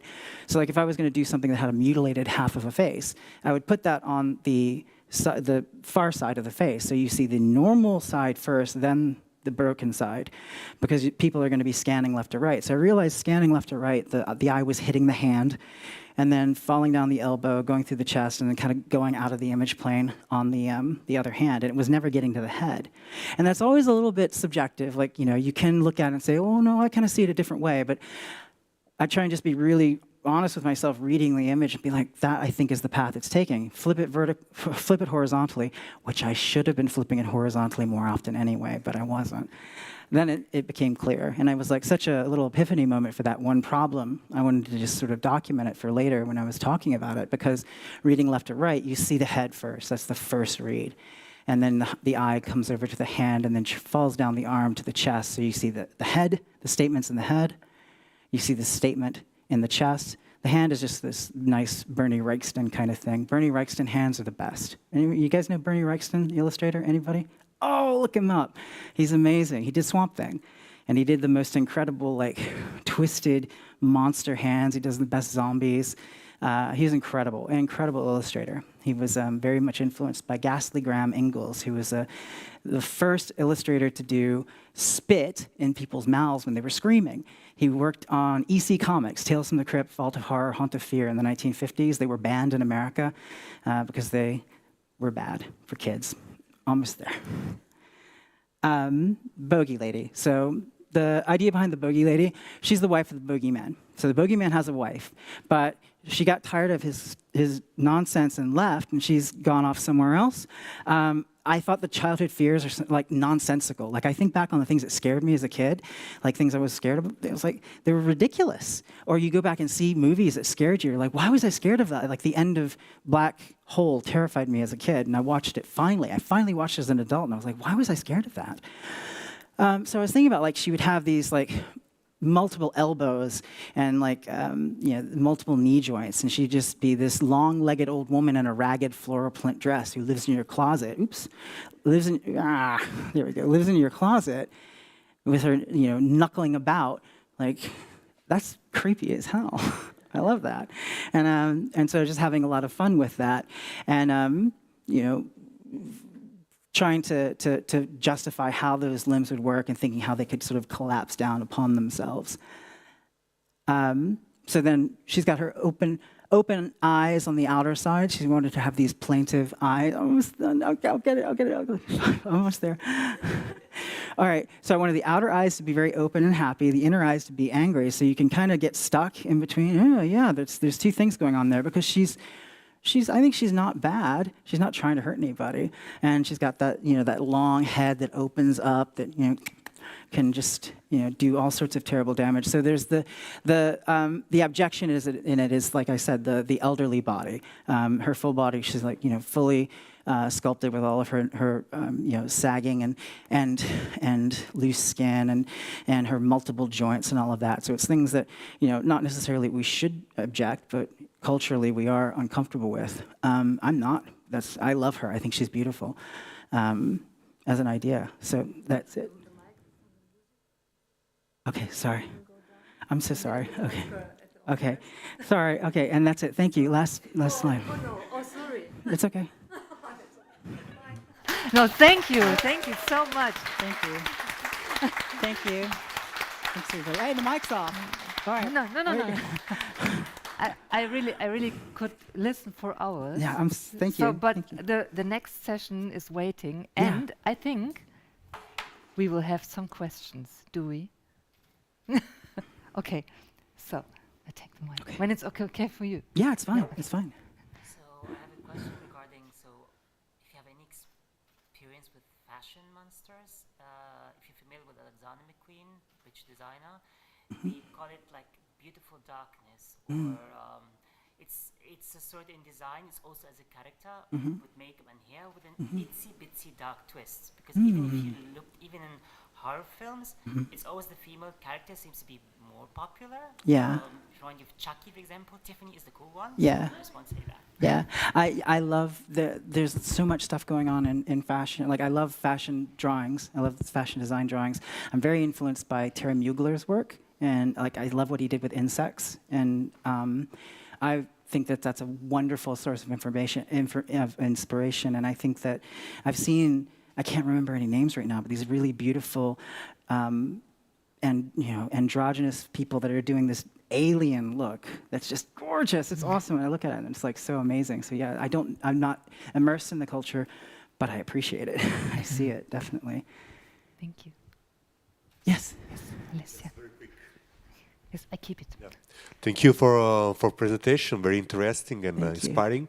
In the past, the monster could raise at mid-step up because they were created by real threats and menaces.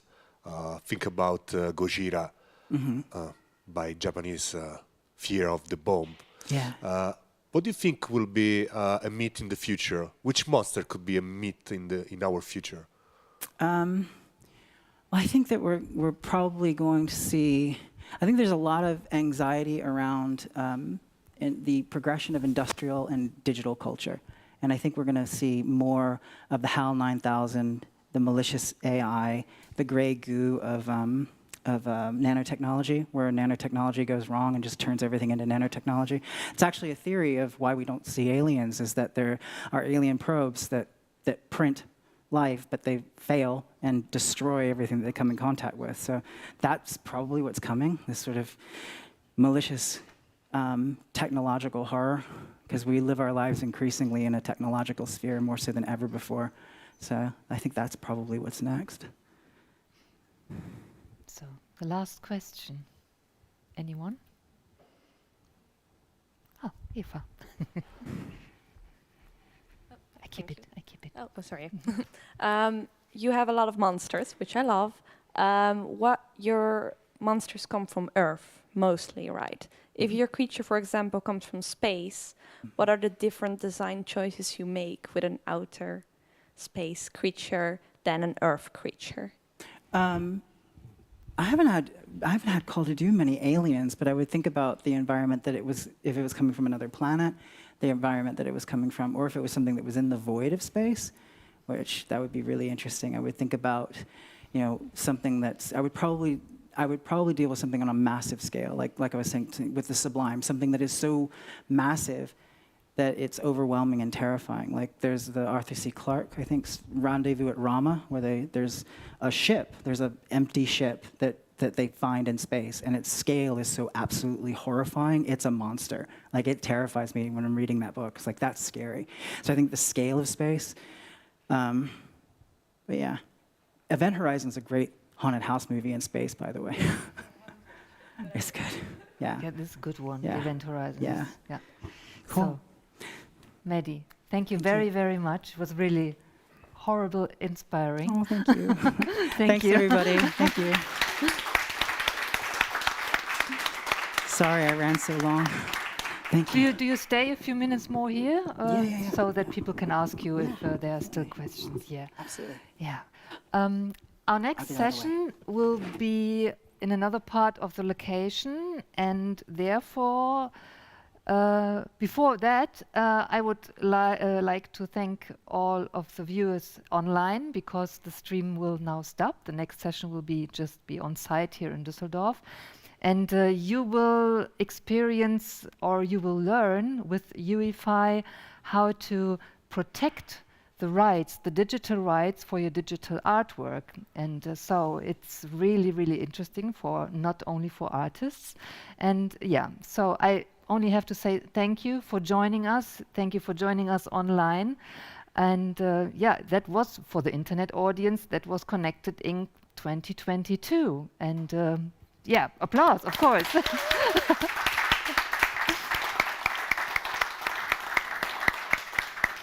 Thank you very much. Hope to see you next year, wherever you are, whenever this may be.